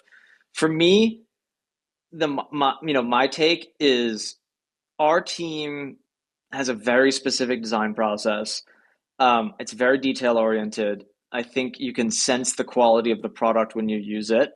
And when you think about social networks, they're very nuanced, and how the feed works, how the UX works, um, how the UI kind of feels. These things feel subtle, but they're important. And when I look at Rodeo amongst kind of its kind of peers, I think it's just the simplest, most delightful to use. Um, and that might seem vague, but it also is where I think all the artistry comes from in terms of developing a platform. And then I think you can see it in just terms of the usage and the kind of response that the community has while using the product. Because there have been people that have been in my at mentions being like, you didn't invent this concept and this and that and this and that. And it's really not the point. Like, yes, you've been able to mint editions in Web3 for years. Um, but I think the way that the whole network is laid out and how the whole user experience works, we've taken an enormous effort to make it just very simple and delightful to use. Whether you're a collector, an artist, a trader, like it's just designed to be fun, simple, enjoyable. And I think people, based on what we're seeing, people are just really having fun on a daily basis, which I think is wild because so many people in the space, despite being in it, don't actually use products every day. People are just showing up every day and just having a great time creating and collecting on Rodeo. Um, I don't know if that answers the question No, sufficiently. it does. It does. That answered it perfectly. And I thank you for your time for answering all of the questions. Yes, great. I mean, it's just that we keep it really simple. I mean, people have asked us for thousands of features, and there's a lot of art of saying what are you going to build and what are you not going to build. And Rodeo's intentionally not meant to be every single feature you can imagine. It's just the features that make it work and have fun, like that, and you have fun doing it every day. It honestly reminds me of like the iPhone Samsung comparison where it's like you want it to be simple because it's just easier. And yeah, I mean, even the gamification concepts that you guys have with the streaks and the cashbacks. And yeah, I just feel like it's a very well executed platform in terms of keeping people on and engaged as well. Jennifer, thank you so much for jumping in. Always so eloquent and on point with your questions. Agreed. I think Yeah. Thank you, Jennifer. I really appreciate that. You're welcome to both of you. And thanks to HardArt as well. So I want to swing the mic around. I know there's a bunch of people with hands up. Thank you guys for patiently waiting. Dario, I'm going to swing the mic to you next. Go ahead. Did you have any questions? Hi guys, and hi Kayvon. Thanks for Hi, Dario. jumping up here. Really appreciate that. I think many questions are already said. I like to first help a person who Can anybody hear actually. Dario? His mic is off, but I don't hear anything. I hear him. Am I the only one? No, I hear him, Milton. I hear him. I hear him. Can you hear me now? Yep. Milton? Milt, Okay. maybe jump in and out. It's okay. Okay. Yeah. So one person asked, like, there is a recovery for the ETH you send when you don't bridge. So that was just like in the beginning of the space. So you actually just have to go Rodeos like .club and then /recovery, Yep. and you can put in your ETH address, and it will send all the ETH you send back to your wallet. Yep. Yeah, nothing gets trapped in there. You can get it out, and then I just recommend people actually go through the UI and not try to do things directly from their wallet, because we guide you through this. That's how people end up doing this. And yeah, Rodeo is on base. It's on L2. Do not put things into mainnet with Rodeo. It's not designed for mainnet. If Rodeo was built on mainnet, it would be costing everybody thousands of dollars every day to use it. I feel you. 2021 vibes. Yes, yeah. We'd all be bankrupt right now. Yeah. So I think my question is a little bit tied on the other person, like with the. I was also like making like the email address account first, just to actually explore it and stuff. Yep. And then I realized that actually after I like connected my like Tori Decina wallet, which is like my main wallet, the contract was splitted. Yep. So that's the question, like why is there not like a, just first for you probably like to actually do it, like maybe a message that your contract will be like changed if you connect another wallet. That will be really helpful, because Yep. if you're exploring, then it's really hard to actually get it. And I just saw it when I actually searched for the collection. So now two pieces are in a different collection, which kind of sucks. And I don't even know if there is any solution to change that. But you told there is like an inbox, like settings where you actually can transfer the NFTs you collected, but like actually a contract is written, so probably there is no way out there, right? Yeah, that's going to be probably permanent. But yeah, the just to describe how it works. If you sign up with email, you're given a wallet, and it is your wallet. So I think we need to probably get accustomed to people not being overly concerned with things coming just from their external wallet. So like that wallet that is kind of hosting those things is yours, and you'll be able to control it. So I'm not that worried about it. It did create two collections for you, because you basically changed from your Rodeo wallet to then you connected an external wallet, and then we have a default setting that you use your external wallet to post. Again, we'll push this all to a settings tab that you can control, and we'll make this easier. But yeah, that basically describes it. And then it's the vision is that people that are using the email login, the way that the product was designed was that we assume those people didn't have wallets. It's surprising to us, but a lot of people are logging in with email, even that have wallets. So we're now just trying to go back and give people settings pages so that they can configure it the way they want. The thing that I think they don't need to be concerned about is the wallets that are publishing in either scenario are yours. And I think that that's not going to be, I think that the space is changing, right? So I think what you'll start to realize is like people are going to understand that you have a Rodeo wallet, and that's going to do a lot of things for you, and that's going to be okay. Because it's not a shared custodial wallet or anything like that. It's yours. It's just a different technology. And you're already seeing this, but I think people prefer to use their Rodeo wallet to interact with Rodeo, not their external wallet, because it's kind of annoying. Yeah, I think many like just like started with email for like safety reasons and stuff. Yeah, it's always great. Like you don't even make another burner wallet. Like I have like 50 of them. Yep. So, but one thing I also Hey I don't know Dario, where. if I could jump in real quick, Oh and yeah, go by on. the way, I Go on. collected your piece on Rodeo, so thank you. I really enjoyed that piece. I just wanted to make sure today on the conversation, I know there's a lot of creators in here who are eager to get answers on some technical questions, and I Yep. think, as Kayvon mentioned, a lot of those are going to be explained. They're going to be rolled out. There's tech support to help. We do have a limited time on the space today, so I just wanted to make sure we maintain the conversation on some of the larger maybe critiques and some of the triumphs, some of the praises that we're seeing at large here. And one of those I thought, Kayvon, you mentioned earlier, instead of grandstanding, having people do the long form breakdowns as artists. And I thought somebody who did a great job, who Vasia found and made sure we included as part of our conversation today, was Yini Passanen. And some of the biggest critique she was mentioning there is the fees. And so I wanted to see if we could jump to that discussion briefly. She had breakdown of Super Rare and Maker's Place, for example, taking a 15% plus gas fee. Foundation, as you well know, a 5% plus gas fee. Object, the same, 5% plus a small transfer fee. Can you talk about the decision for Rodeo to take a 25% fee and how you justify that? And I have a quick add-on to that conversation because I was thinking about it personally. I do like the referral part, and that's one of my favorite tabs, as you mentioned earlier, is the looking through the rewards and the new posts. But I was curious if I looked directly, if I find the artist, I already know their name, I know their tag, I get it straight over from Farcaster or Twitter, and I find their artwork on their own page, and I mint, is there a different breakdown that happens because there was no referral there? But yeah, in general, would love to hear your take on the 25% fee decision and how you back that up. Yeah. So I'm happy to speak to that. The philosophy that we ended up at is it's a network. So if you look at Rodeo, it's not a creator tool. It's not marketed as a creator tool. It's marketed as a network. And I think that the network is doing a lot of the work.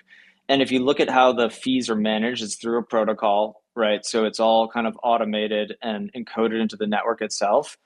Um, and the way to think about the breakdown as it currently stands is really just like our current thinking, which is I think the artist was always going to be given half. I think that was always the vision because we knew there was other actors in the ecosystem that had to be incentivized. And so we just basically were like, great, artists are going to get half. I think they're the most sort of like valuable, without them creating things, the network can't really get started. The second part was we need to reward the collector. I think people have been very, very under-indexed on doing this. I think this was a huge part of what we felt was wrong with Foundation, was that collectors were not winning in enough ways to really sustain it. So we then allocated 25% to the collector. After that, I don't think the way to think about the remaining 25% is like it's just going to us. I think the way to think about it is it's really the design space of where we don't want to set expectations with people that we go and change. And so we knew that the artist was going to get 50%. We wanted to give collectors a big chunk. And then we've basically let ourselves have the remaining design space. We've already started to use that design space. So for example, we're sponsoring all the gas on collecting. We're going to probably sponsor gas in a lot of other places. And I also will say that if the Rodeo works, it's only going to work through supporting a huge user base. And that's going to be very technically complex and going to be something that requires the platform to do a lot of the lifting of discovery and algorithms and all of that. And so I think I don't think these existing comps that people are citing are relevant. I also don't think where we've netted out is the end state, but it's the one that we know we can start with that's not going to have us go back and change parameters on people that make them upset. So for us, I think we can keep the artist cut at 50. Again, there's lots of tools out there that let artists do things directly without the network. And I think that's great and they should exist. And Foundation's one of them and it has a different business model. But Rodeo is about the network. And then collectors are very heavily rewarded for doing the work that they do in the Rodeo network as well. And then we're basically taking like a design, decision really with what to do with the remaining.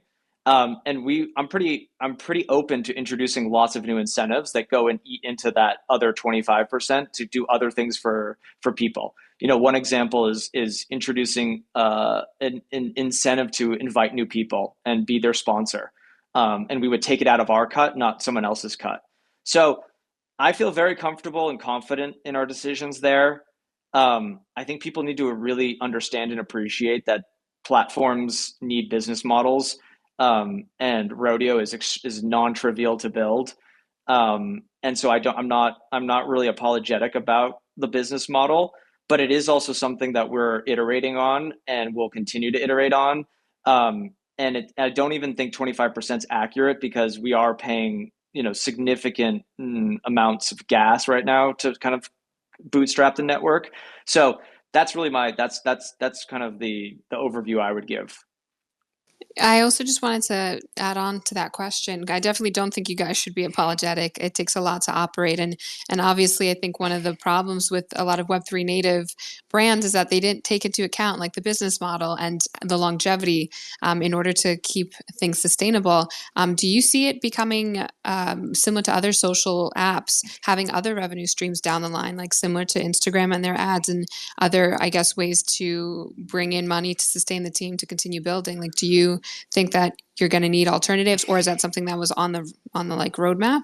I think my belief is that, yeah, the more that the platform succeeds, the more that we can invest in the product, the better the experience is for everybody, and the more longevity guarantees you get about the platform existing and continuing to make it better. So yeah, I mean, we care a lot about the business, and we care a lot about the sustainability of the business. We're not focused on sort of new revenue streams. That's definitely way down the line. But we did want to be honest and upfront with people that there was going to be a business model baked into the original product. But it will change. Absolutely. It has to change, because, there's going to be lots of there'll probably be a lot of competitors over time, and the space will be competitive. But no, our focus is really on growing the network. I think that's the really, really powerful thing about Rodeo. I think a lot of very savvy people that were early to Rodeo understood that. They're now seeing the power of that, because they're benefiting from like kind of this next wave of adopters.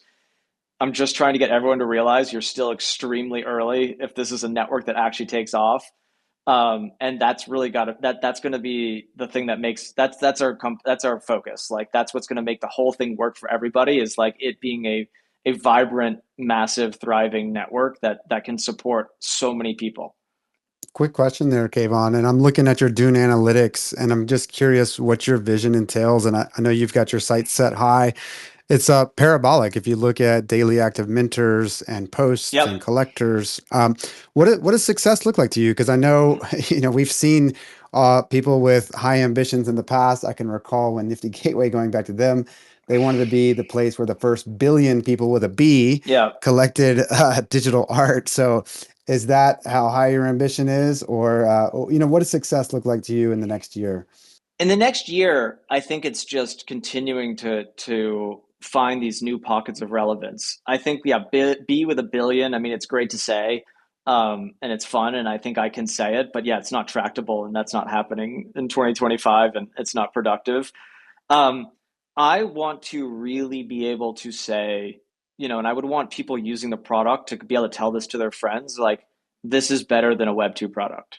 I just think we have to get there, and it's got to be not like, oh yeah, but you got to do these 10 things, and you got to, like, hide your seed phrase and pray to, these gods to make sure that you stay safe, and, all this complicated stuff. It's really got to be, I'm using Rodeo.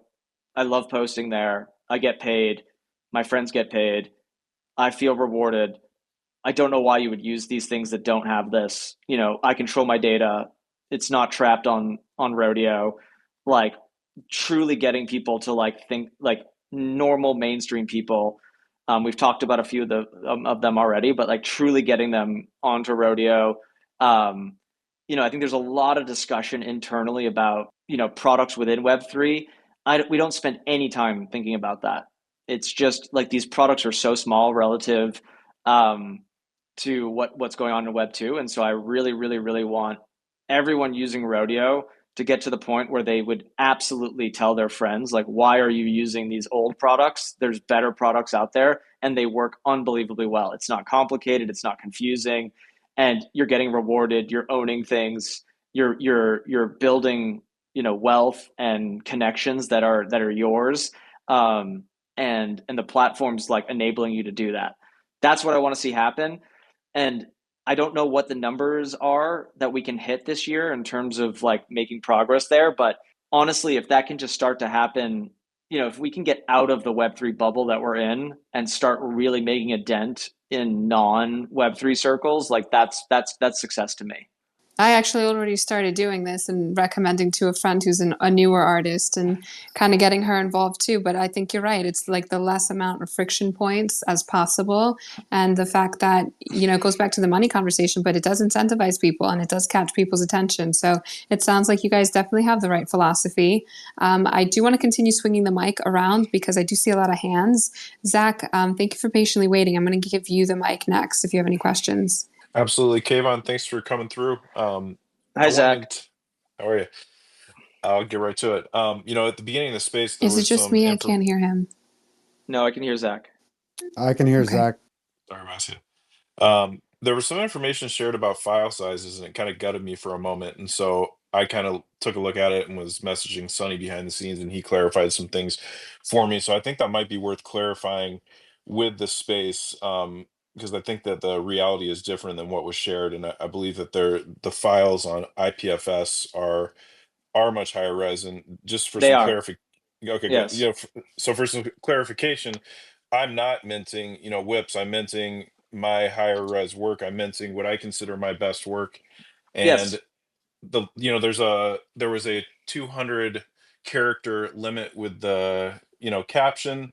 I know that was a surprise me, so I tried to figure out how to configure that. And I guess my question is, for those people who are minting, maybe it's their first for me, or what they consider their best work, what are the downsides to minting on a platforms such as Rodeo, as opposed to whether it be Foundation or Super Rare, from a contract level, or from, if I'm trying to convince other people who I know and artists to come over, but they're hesitant, what are some legitimate downsides that you might see?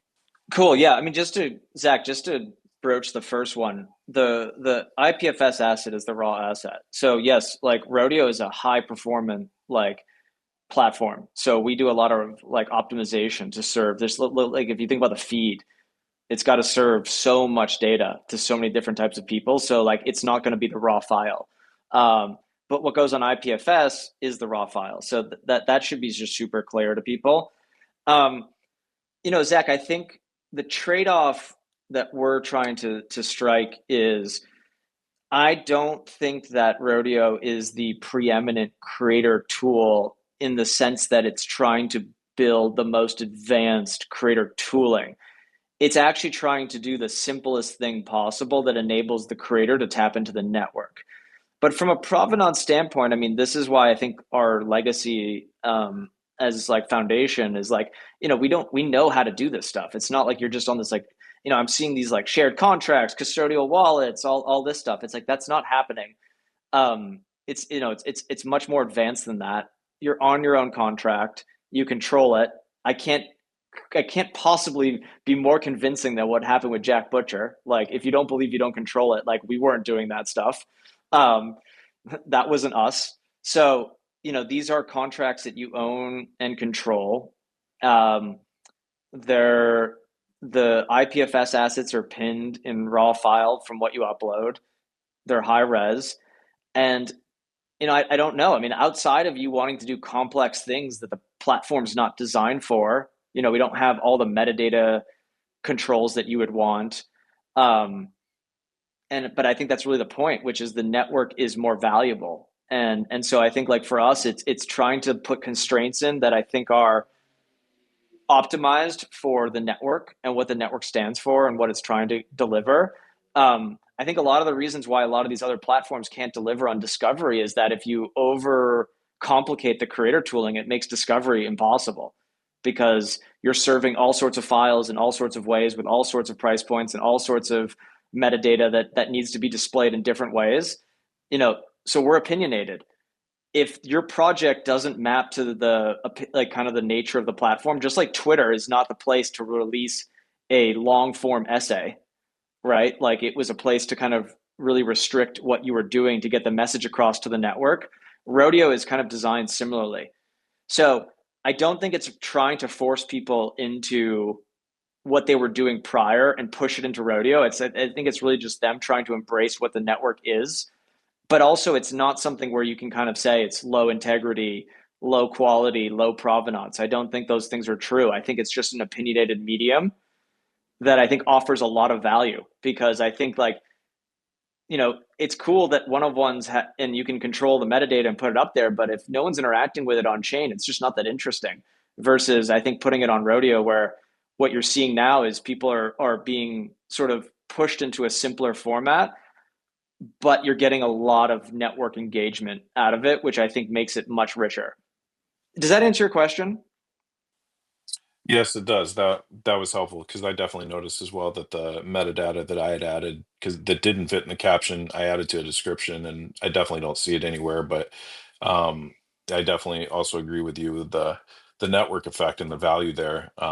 So I just at least want to be clear moving forward, what the best path is, and that definitely helps. And the other thing I'd ask is, for example, if I look at the work on OpenSea, everything says Rodeo posts, and I'd be curious, yeah, just once again, for those people who are kind of planning on, I'm trying to convince to come over, everything says Rodeo posts. I wonder if and when, collections may become part of what's going on, if that display is going to be similar, just in the vein of having the artist be able to control as much information that's put out there as possible.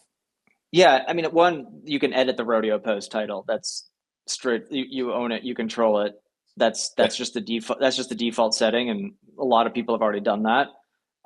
So that's not an issue. And then, yeah, I mean, we will get to the point where I think the product is evolved enough where we'll have the ability to kind of, maybe launch collections more specifically. I think you gotta just remember how controversial it's been to even get to the point where we're at right now, where we've tried to train people around the network and the value of the network. Um, I think the whole space has been over rotated on the customizability of the contract as the point. And I don't think that's actually true. I think the network is more important. So I think we've just had to spend our calories there. If the network is taking off and working, I think we can come back and start to think about, maybe adding some more parameters, but it's also a balance, because you can't explode complexity and keep the network sort of viral. Super helpful. Thank you so Uh, much, Kayvon. Thanks, Zach. Yeah, those are great questions, and I would tend to agree with you, Kayvon, that the network is probably the most important here. Functionality and customizability could come down the road, if it makes sense at that time. So I wanted to get to hands, and Kayvon, by the way, thanks for spending so much time with us. I don't know how much time you I have to think I give. think Oh, I think I'll take one more question if that's okay, and then one more then I question. probably need to Okay. get back to work. Yeah, absolutely. So I had an order here. Payne was next. Payne, if you're still with us, if you want to unmute and ask Kayvon, you'll have the pleasure of asking the final question. Payne, so if you want to jump up here, you are on stage. All you got to do is unmute and come up and say hello. If Payne doesn't jump up quickly, I'm going to move to Pixel Lord. But Payne, I think you're unmuted now. Go ahead. I can't hear anything. Okay, same. Okay, I No. can't either. All right. So let's move to Pixel Lord. Pixel Lord, if you want to come up, please jump up to the Yeah, stage. Pixel Lord, GM, how are you? GM, can you hear me? Hello? Yep, Yeah. gotcha loud and What's clear. up, Kevin? Thanks for the new space we play with right now. So it's been pretty fun for now. And I was thinking about, like, in the long term, how we can get, more speculative things, more liquidity, more sales, more, like, artists should be making money, right? So for now, it's not really making that much money for them. And as a network, it's cool and fun. But what, like, would you be thinking about adding some special um, setup for different price settings, or something like uh, type of different type of distribution? For example, like growing price. As people collect, the price goes up, or things like that. So we could experiment with these things. Or is it just you think it's locked like this right now, so it's more like the same for everyone, and whoever mints more gets more money. So what do you think about these ideas? Yeah, I mean, I can give you my thinking. I'm not sure I totally understand the question, but I will answer it to the way I think it was asked, which is the idea that the price is fixed is not really the way I think about it. It's that we've basically made the button the lowest common denominator that we think is reasonable, and then the collector's kind of deciding like at what interval or like multiplier they're operating at, and that basically reduces that makes the decision making super simple. So I think like this idea that everyone wants control of price, it's one of those things where like in theory that sounds great, but it actually produces an enormous amount of complexity. And then I think that's where you get discovery breaking down, and then you have all the complaints about discovery. So I think the important thing to remember about a platform is it's only trade-offs. You can't kind of get everything and have it all work. And the way that we net it out with the pricing model is like the collector can basically interact with it at a guaranteed like floor of a single unit. And then it's their choice as to like what level they buy in at, right? And you've seen collectors come in and buy at very large quantities, but then it all has the same base price. And then that's what allows for the network to form, because we're all making the same choices, and it's all scalar. It's like you go up or down. So the reason why the secondary is so fun and it's clear how to do all the math is we've made the base price just uniform. I don't see us changing that. That actually is working. And despite people saying like it's not working, it's more of just that they want choice. And those platforms already exist, but you destroy discovery when you change that parameter. So I don't see us changing that. I think that's working really well. And then our goal is to get the network to grow and discovery to be even stronger. And then you get more people being able to interact with that button. And you're already seeing this, but like things basically go viral on Rodeo. And things can get tens of thousands of mints. And in which case people are making real money. And I think real money is relative. I would just remind people like people are on very, very differing degrees of what is impactful for them. So our goal was just to make it the lowest sort of common denominator that everyone could interact with. And then the market and the network can dictate it from there. And there's no ceiling really. So that's my belief. I think it's working exceptionally well. I think that's why Rodeo is working. I know it's probably counterintuitive because you would think that controlling the price and having control over that makes sense. There's lots of platforms that do that, including Foundation. So I think that experiment's been run. This is about really changing those parameters and trying to get a different result. And I think you're seeing the results of that. And I think multiple artists have run experiments to kind of like test it, and it's worked. So you don't even have to believe me. It's like people have put stuff into the network using this pricing model, and they've been very surprised at what the network does to the distribution and reach of the post. So I think the number one thing that'll just make this more interesting and exciting for everybody is growing the size of the network. It's extremely small and extremely young still. So getting to the point where all your friends are actually on the network and able to participate and engage is the thing that we're trying to solve for, not making the pricing more complex and harder to reason about, which I think makes the product worse. Yeah, thanks for the explanation. The way I was thinking is like to get more people involved, they need to be, they need to feel the FOMO of the speculation, yeah. But there's not much speculation. It's really hard to resell it because someone accepts the offers, and the offers actually there's so many people. Of course, they will accept the offer. And the way I'm thinking, probably if we think about the editions as the coins, for example, like if you buy later, you pay more, and more and more Yeah. and more like that. So that will create the hype around it. Probably people will rush to mint, and now they don't rush. They just scroll and they click mint, mint, mint, mint, and they just mint one copy because I'm lazy to mint more.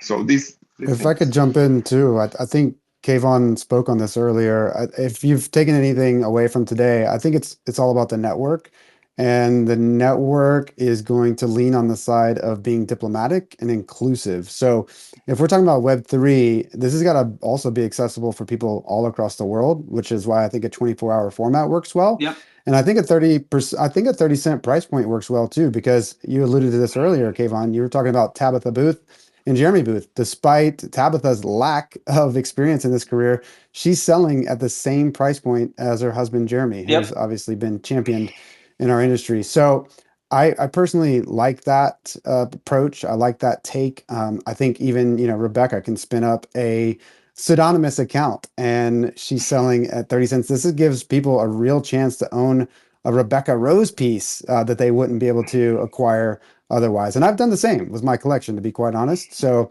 there are some artists that I've had an eye on, and I think the speculation is there in the form of fungible units. Yep. So you can have a number of units. And initially I pushed back on Sunny's take on that, on fractional ownership, but in a lot of ways it is like that. And I think because the sell feature is so brand new, you may not be seeing a ton of sales activity, but I would say I've seen that increasing. And I've actually been, despite my slowness on quick on the draw, I've actually been able to sell some things, which was probably my least strong attribute in the past bull market. So I'm actually learning that side.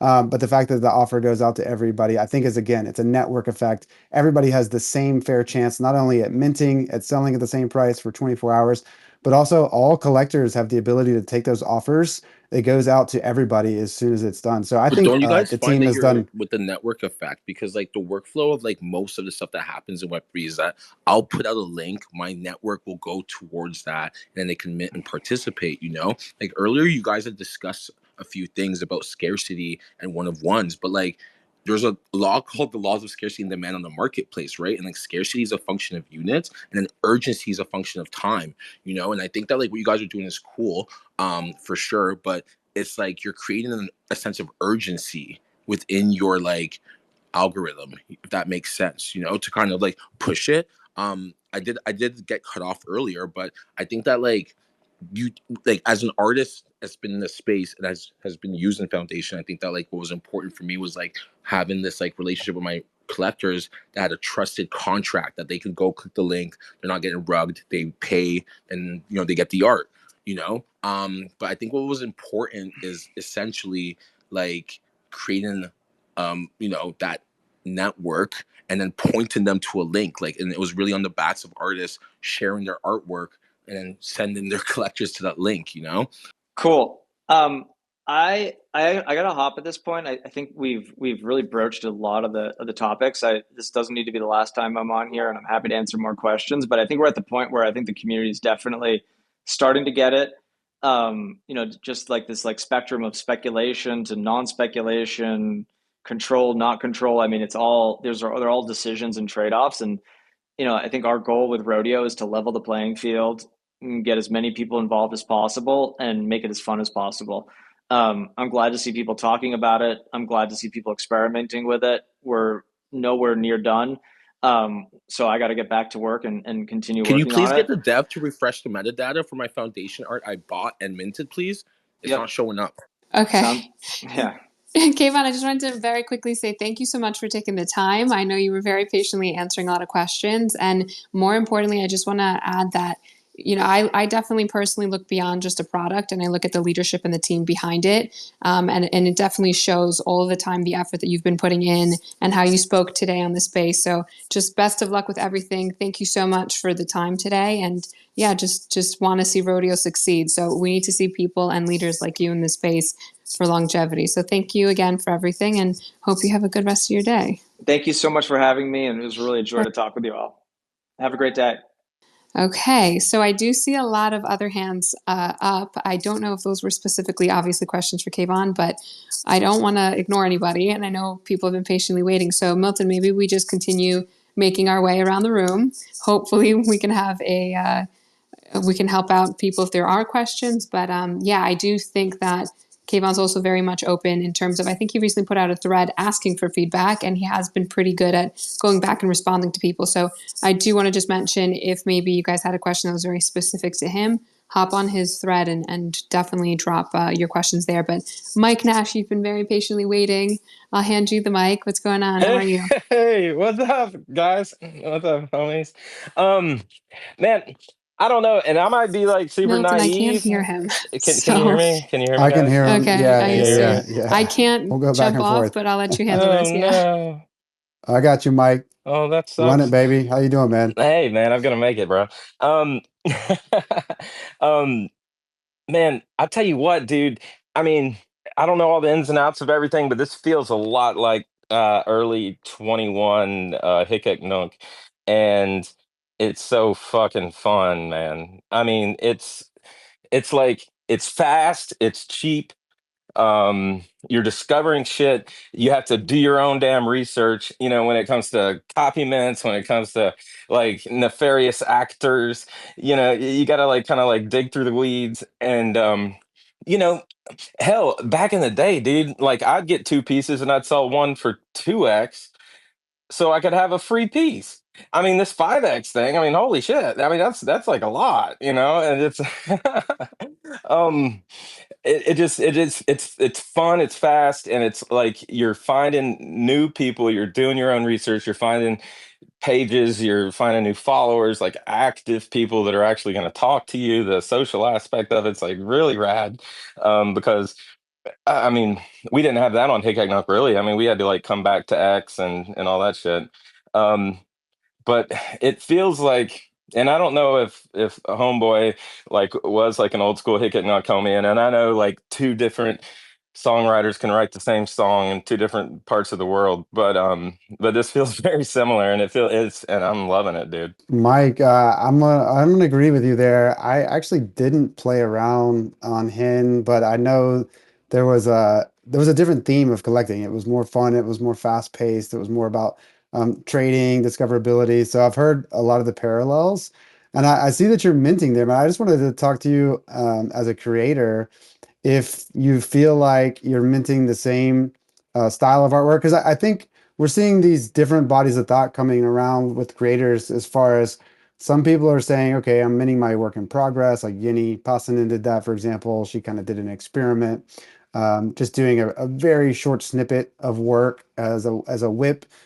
Others, I think, are taking this a little more seriously, and minting some of their best work. You heard that from creators today on the space. So how do you think about this platform? How should artists think about it? I know there's not a one size fits all, but what's your philosophy behind what you meant here versus, say, what you meant as maybe a one-on-one or smaller edition elsewhere? Dude, I mean, I'll tell you, I spent, I spent a lot of time on like my first mint, on this app, and it was really fun, and it was crazy to get like number one in animation for like a whole day. That was really rad. Um, but um, but then, yeah, I'm thinking about like kind of the feed, like how it looks like kind of like an Instagram thing, and like how it all kind of looks together. Um, with Hickok Nunk, yeah, everything was like it was chronological, so it was just kind of like your journey as a creator. But this one, yeah, I'm thinking about like the next piece that I put out, like how's it gonna look in the grouping and stuff like that. I also want to really like pay homage or attention to the platform just because like that's where it's happening, and it's like a history type thing, right?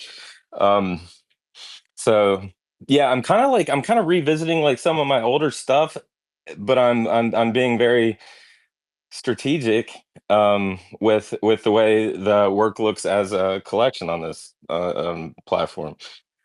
I Um, like yeah, go I ahead. like that take. No, I was just gonna say I actually find both of what you said resonates with me because one, I found myself collecting because if this is in fact a special moment in time, this could be, it's possible that this app does make it to the masses, and then we are early.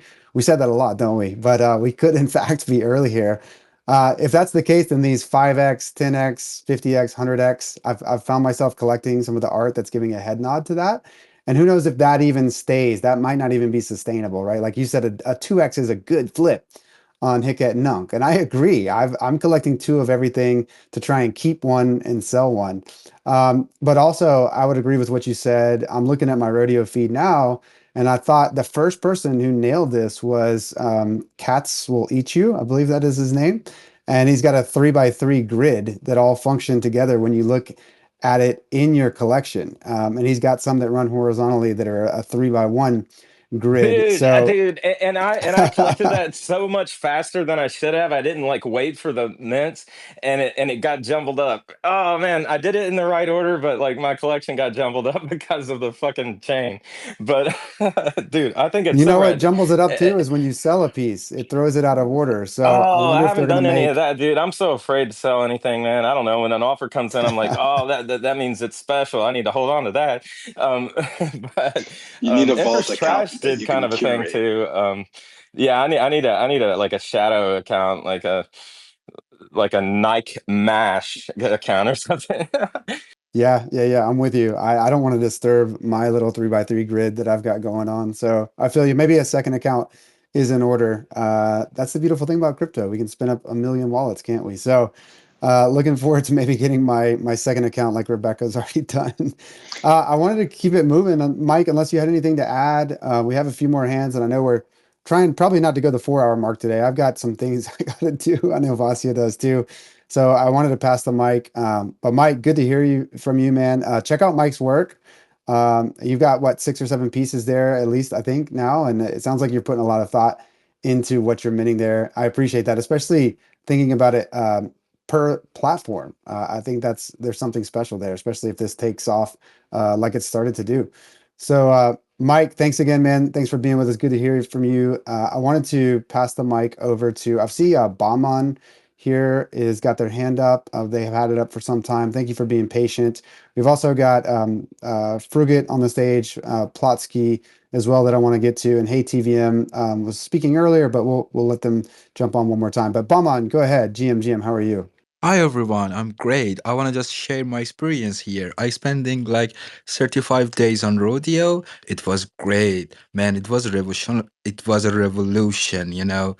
When I was checking on that, it was a social media mixed up the crypto. It's so easy to use. You don't need to know deep knowledge about the crypto. It's easy.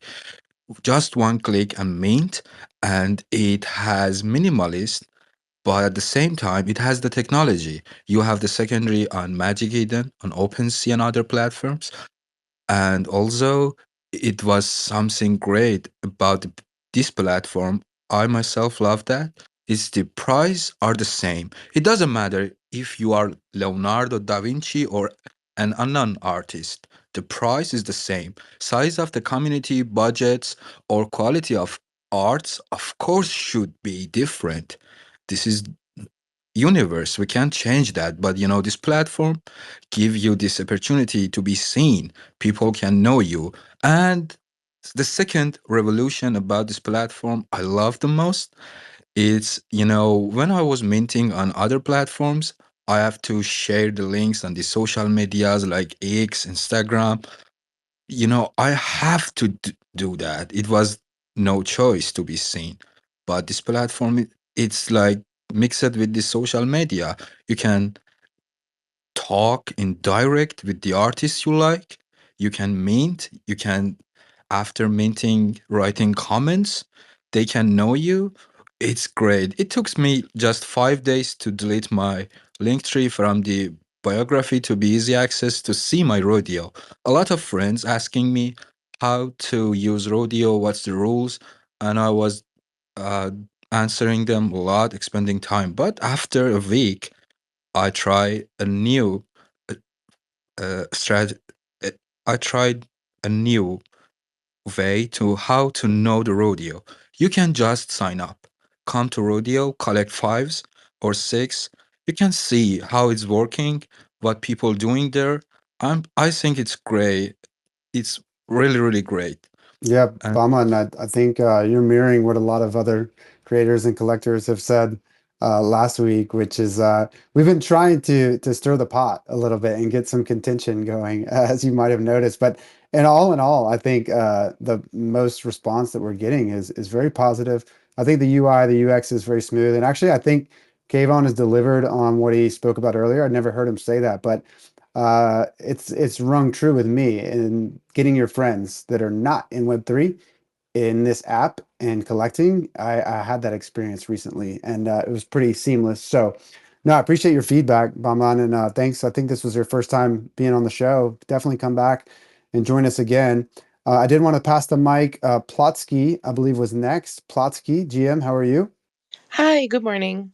Good afternoon. I'm good. I hope you guys are good too. Yeah, I spoke last week and I still feel all positive about it. I won't, I agree with all the stuff everyone's been saying. I guess the only sometimes, I don't know if this happens to other people, sometimes I just have to relaunch the app a lot. Well, it's not really actually an app, but right. But like that's my only Yes. hang up. So I close it and I go back, but then, that's not a big deal, but I haven't found any negatives. Something I found today that I thought was neat that I'll bring up, the NFC 2025 summit that's in Lisbon, they're doing something cool. And they put out their first rodeo. It just said discover and collect, and that there would be a surprise for anyone who did the full set. And they are putting out speaker posters. So in the first one, I noticed that you have a bunch of artists asking about, um, you know, asking about the event, asking how they could be part of it, and they're responding to them. So they're going to a place where artists are completely focused on these posts. So like it's kind of brilliant. And then I'm just opening one of these like poster ones. And then they have one for every speaker or artist. Now they said they'll have like 200 people, but they're only going to do about 25 of these. So they're not going to have 200 that you have to collect. But then it says to put in the comments what you want to see from this individual in the poster. So now you have people, I don't know. It's brilliant marketing to me. It would get, I've never seen something that made me think about each person that was going to be at a conference, what they might say. And then I can directly communicate on this, like, chat to say what I'd like to see or what kind of art or what I'd like to hear them talk about. And there's people having conversations back and forth about it. So using it this way, and I'm also getting the posters are attractive.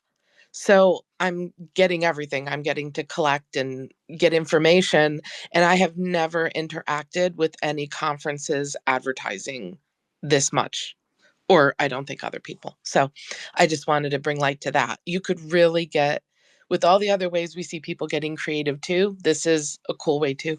Hey, thanks for that, Plotsky. I am now searching the feed for NFC because that is my favorite conference by far.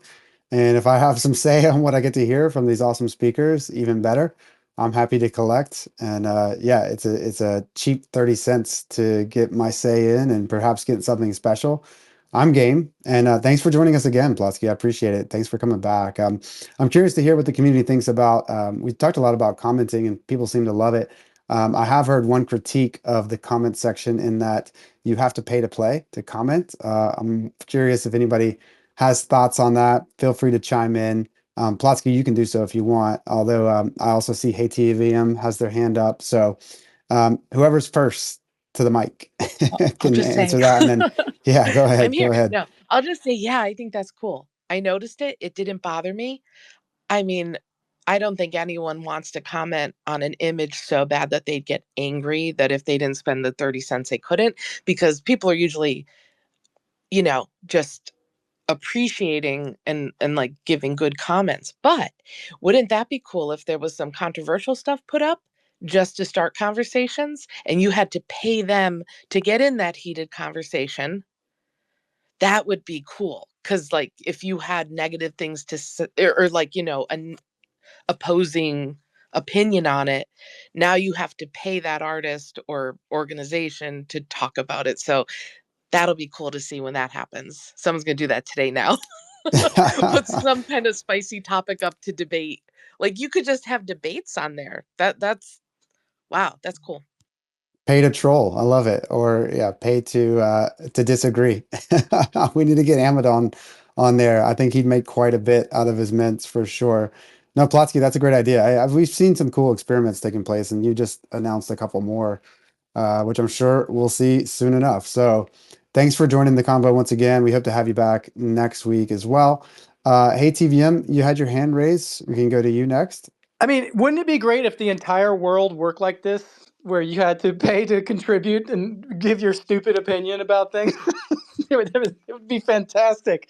Okay, so I really wanted to talk to Kayvon. I think I know I spoke earlier. I'm super excited, if you can't tell, about the space and about the potential. But I kind of wanted to throw a bit of a thought experiment towards everybody to maybe kind of wrap their heads around just how big this idea, this platform can be.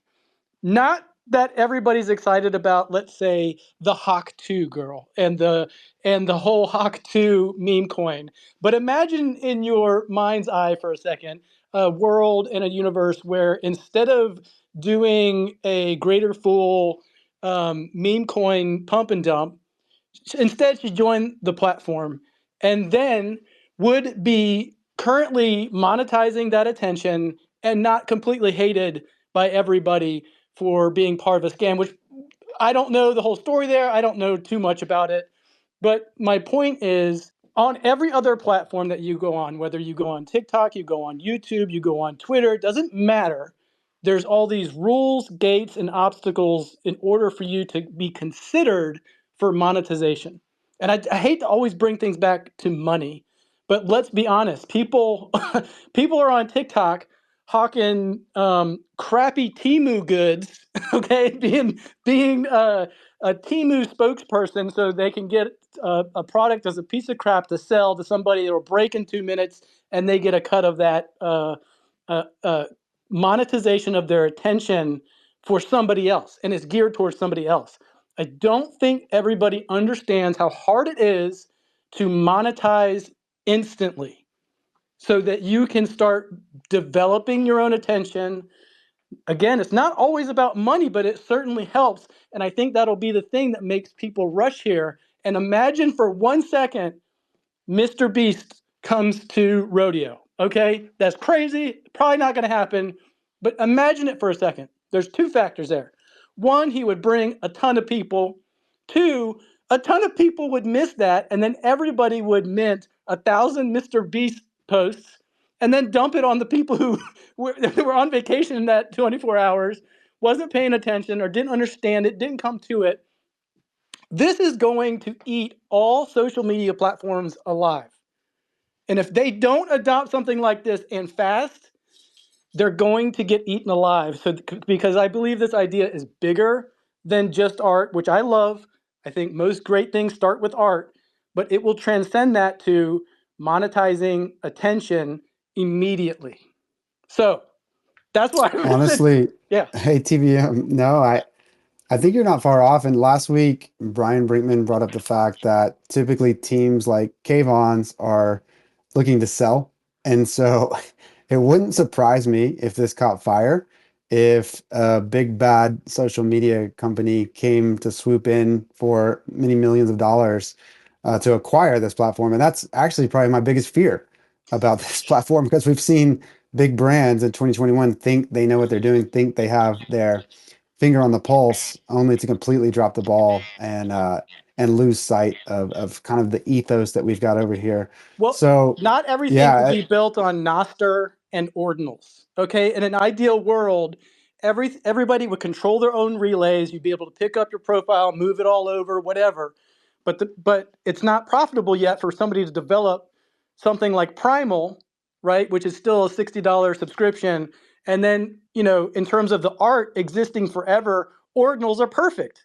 They exist on the Bitcoin blockchain forever. The problem is, do you know how expensive that would be to even get on the block? It's just not feasible. And then all of the layer 2 transactions happening on Base is the only reason any of this is possible.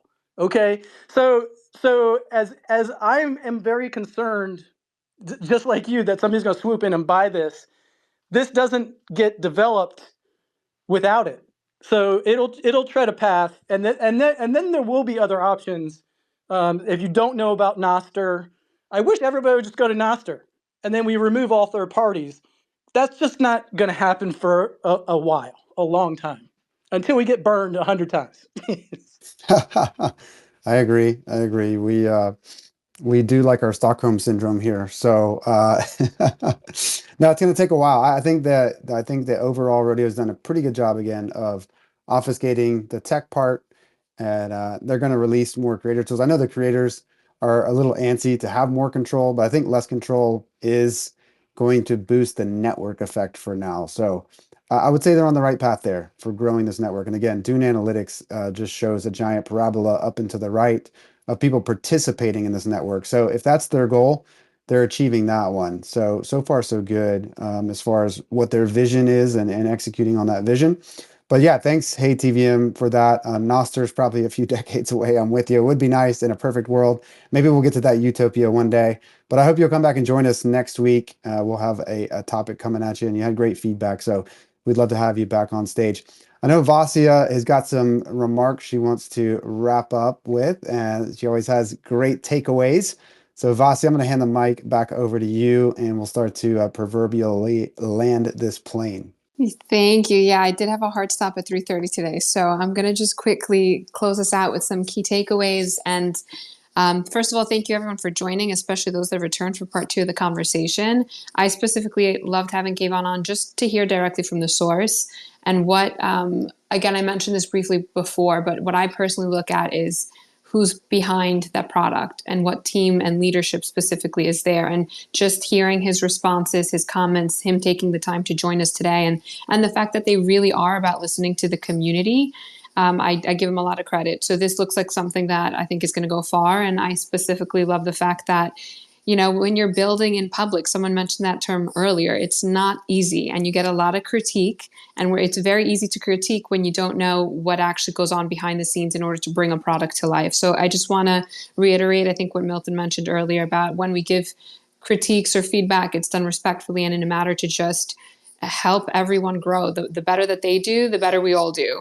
And I think that's, again, something that we need to remind ourselves. This is too soon for competition. We're all here and invested, and it means reaching the masses. It means growing together. And I did actually ask Kayvon why the name Rodeo, because I was very curious this entire time. And he did DM me and respond, because it's the wild, wild west. So duh, I should have known that. But I think it's just very, very important to keep in mind this is new for everybody. This hasn't been done before. There's going to be learning and growing pains along the way, but it does sound like the team has been very responsive again and just taking the community's feedback in while also staying true to the vision and the direction that they want to grow this in, which I think is also extremely important. You don't want to diverge from the core ethos and product that you're trying to build. So again, I think these are also just extremely healthy conversations for the community to have. I want to thank everyone for joining and for those that contributed to the conversation. Excellent points. I've also been going through the thread and reading some questions and comments. I do want to encourage people to continue to comment, and maybe if we didn't have time to get to certain questions, feel free to drop those there. As well as just, you know, we're talking about artist discoverability. Drop your links, guys. I want to check out your Rodeo pages, your collections, and just get to know more people in the community. On that note, Milton, I don't know if you have anything else to add in terms of a key takeaway, but What she said. Yeah. No, I would agree. I thought Kayvon did pretty damn well. We were obviously trying to poke the bear a little bit, using some of our own thoughts, but a lot of the communities, yeah, this is always spawned by conversations typically that are happening on crypto Twitter. So there was a lot of good feedback, some grandstanding even that was taking place on Twitter. And I thought, despite the barrage of comments and critiques coming at Kayvon, I thought he held his ground really, really well. And I think he's just staying true to his vision. And I think he's got a lot of guts for doing that, because there is a lot of feedback. Everybody's got their 2 cents, but they clearly have a vision. And I think their roadmap is pretty set in stone on what they want to achieve. And I think they're building and designing for that. So I personally had quite a bit of fun. I saw Frugit here was on stage, and they got a cheeky little post casting to the pin tweets here. I have been collecting Frugit, but this is a good example of somebody I'd never heard of, had never come across in all my years and too many hours spending on crypto Twitter. I had never come across their name, and within the first 2 days, I was collecting their work, and here they were on stage. Hopefully they can join us next time. But we had a lot of great contributors to the conversation, and Kayvon was super generous to give us an hour and a half of his time at least. I know he's crazy busy at the moment, and his metrics would say that he's getting busier by the moment. So I just wanted to applaud their efforts and everything that they've done. I've had fun collecting on the platform, and I think it speaks volumes to how important this conversation is. The fact that for the very first time, we're having a second conversation about rodeo. So we'll see what next week brings. Vasia is good at hunting down the best tweets in our space, who's creating the most conversation and bringing out some contentious points. So interesting to see if there'll be a round 3. I'm not sure, but we'll stay tuned next Wednesday at 1 p.m. We'll hope you'll join us again and contribute. Thank you guys so much for joining. Yeah, we'll see you next Wednesday, 1 p.m. Eastern. Thanks for tuning into Moments the Podcast. If you enjoyed today's conversation, make sure to subscribe and follow us to keep up with all the latest trending Web3 topics. Join us every Wednesday at 1 p.m. Eastern on X for our live space and be a part of the dialogue.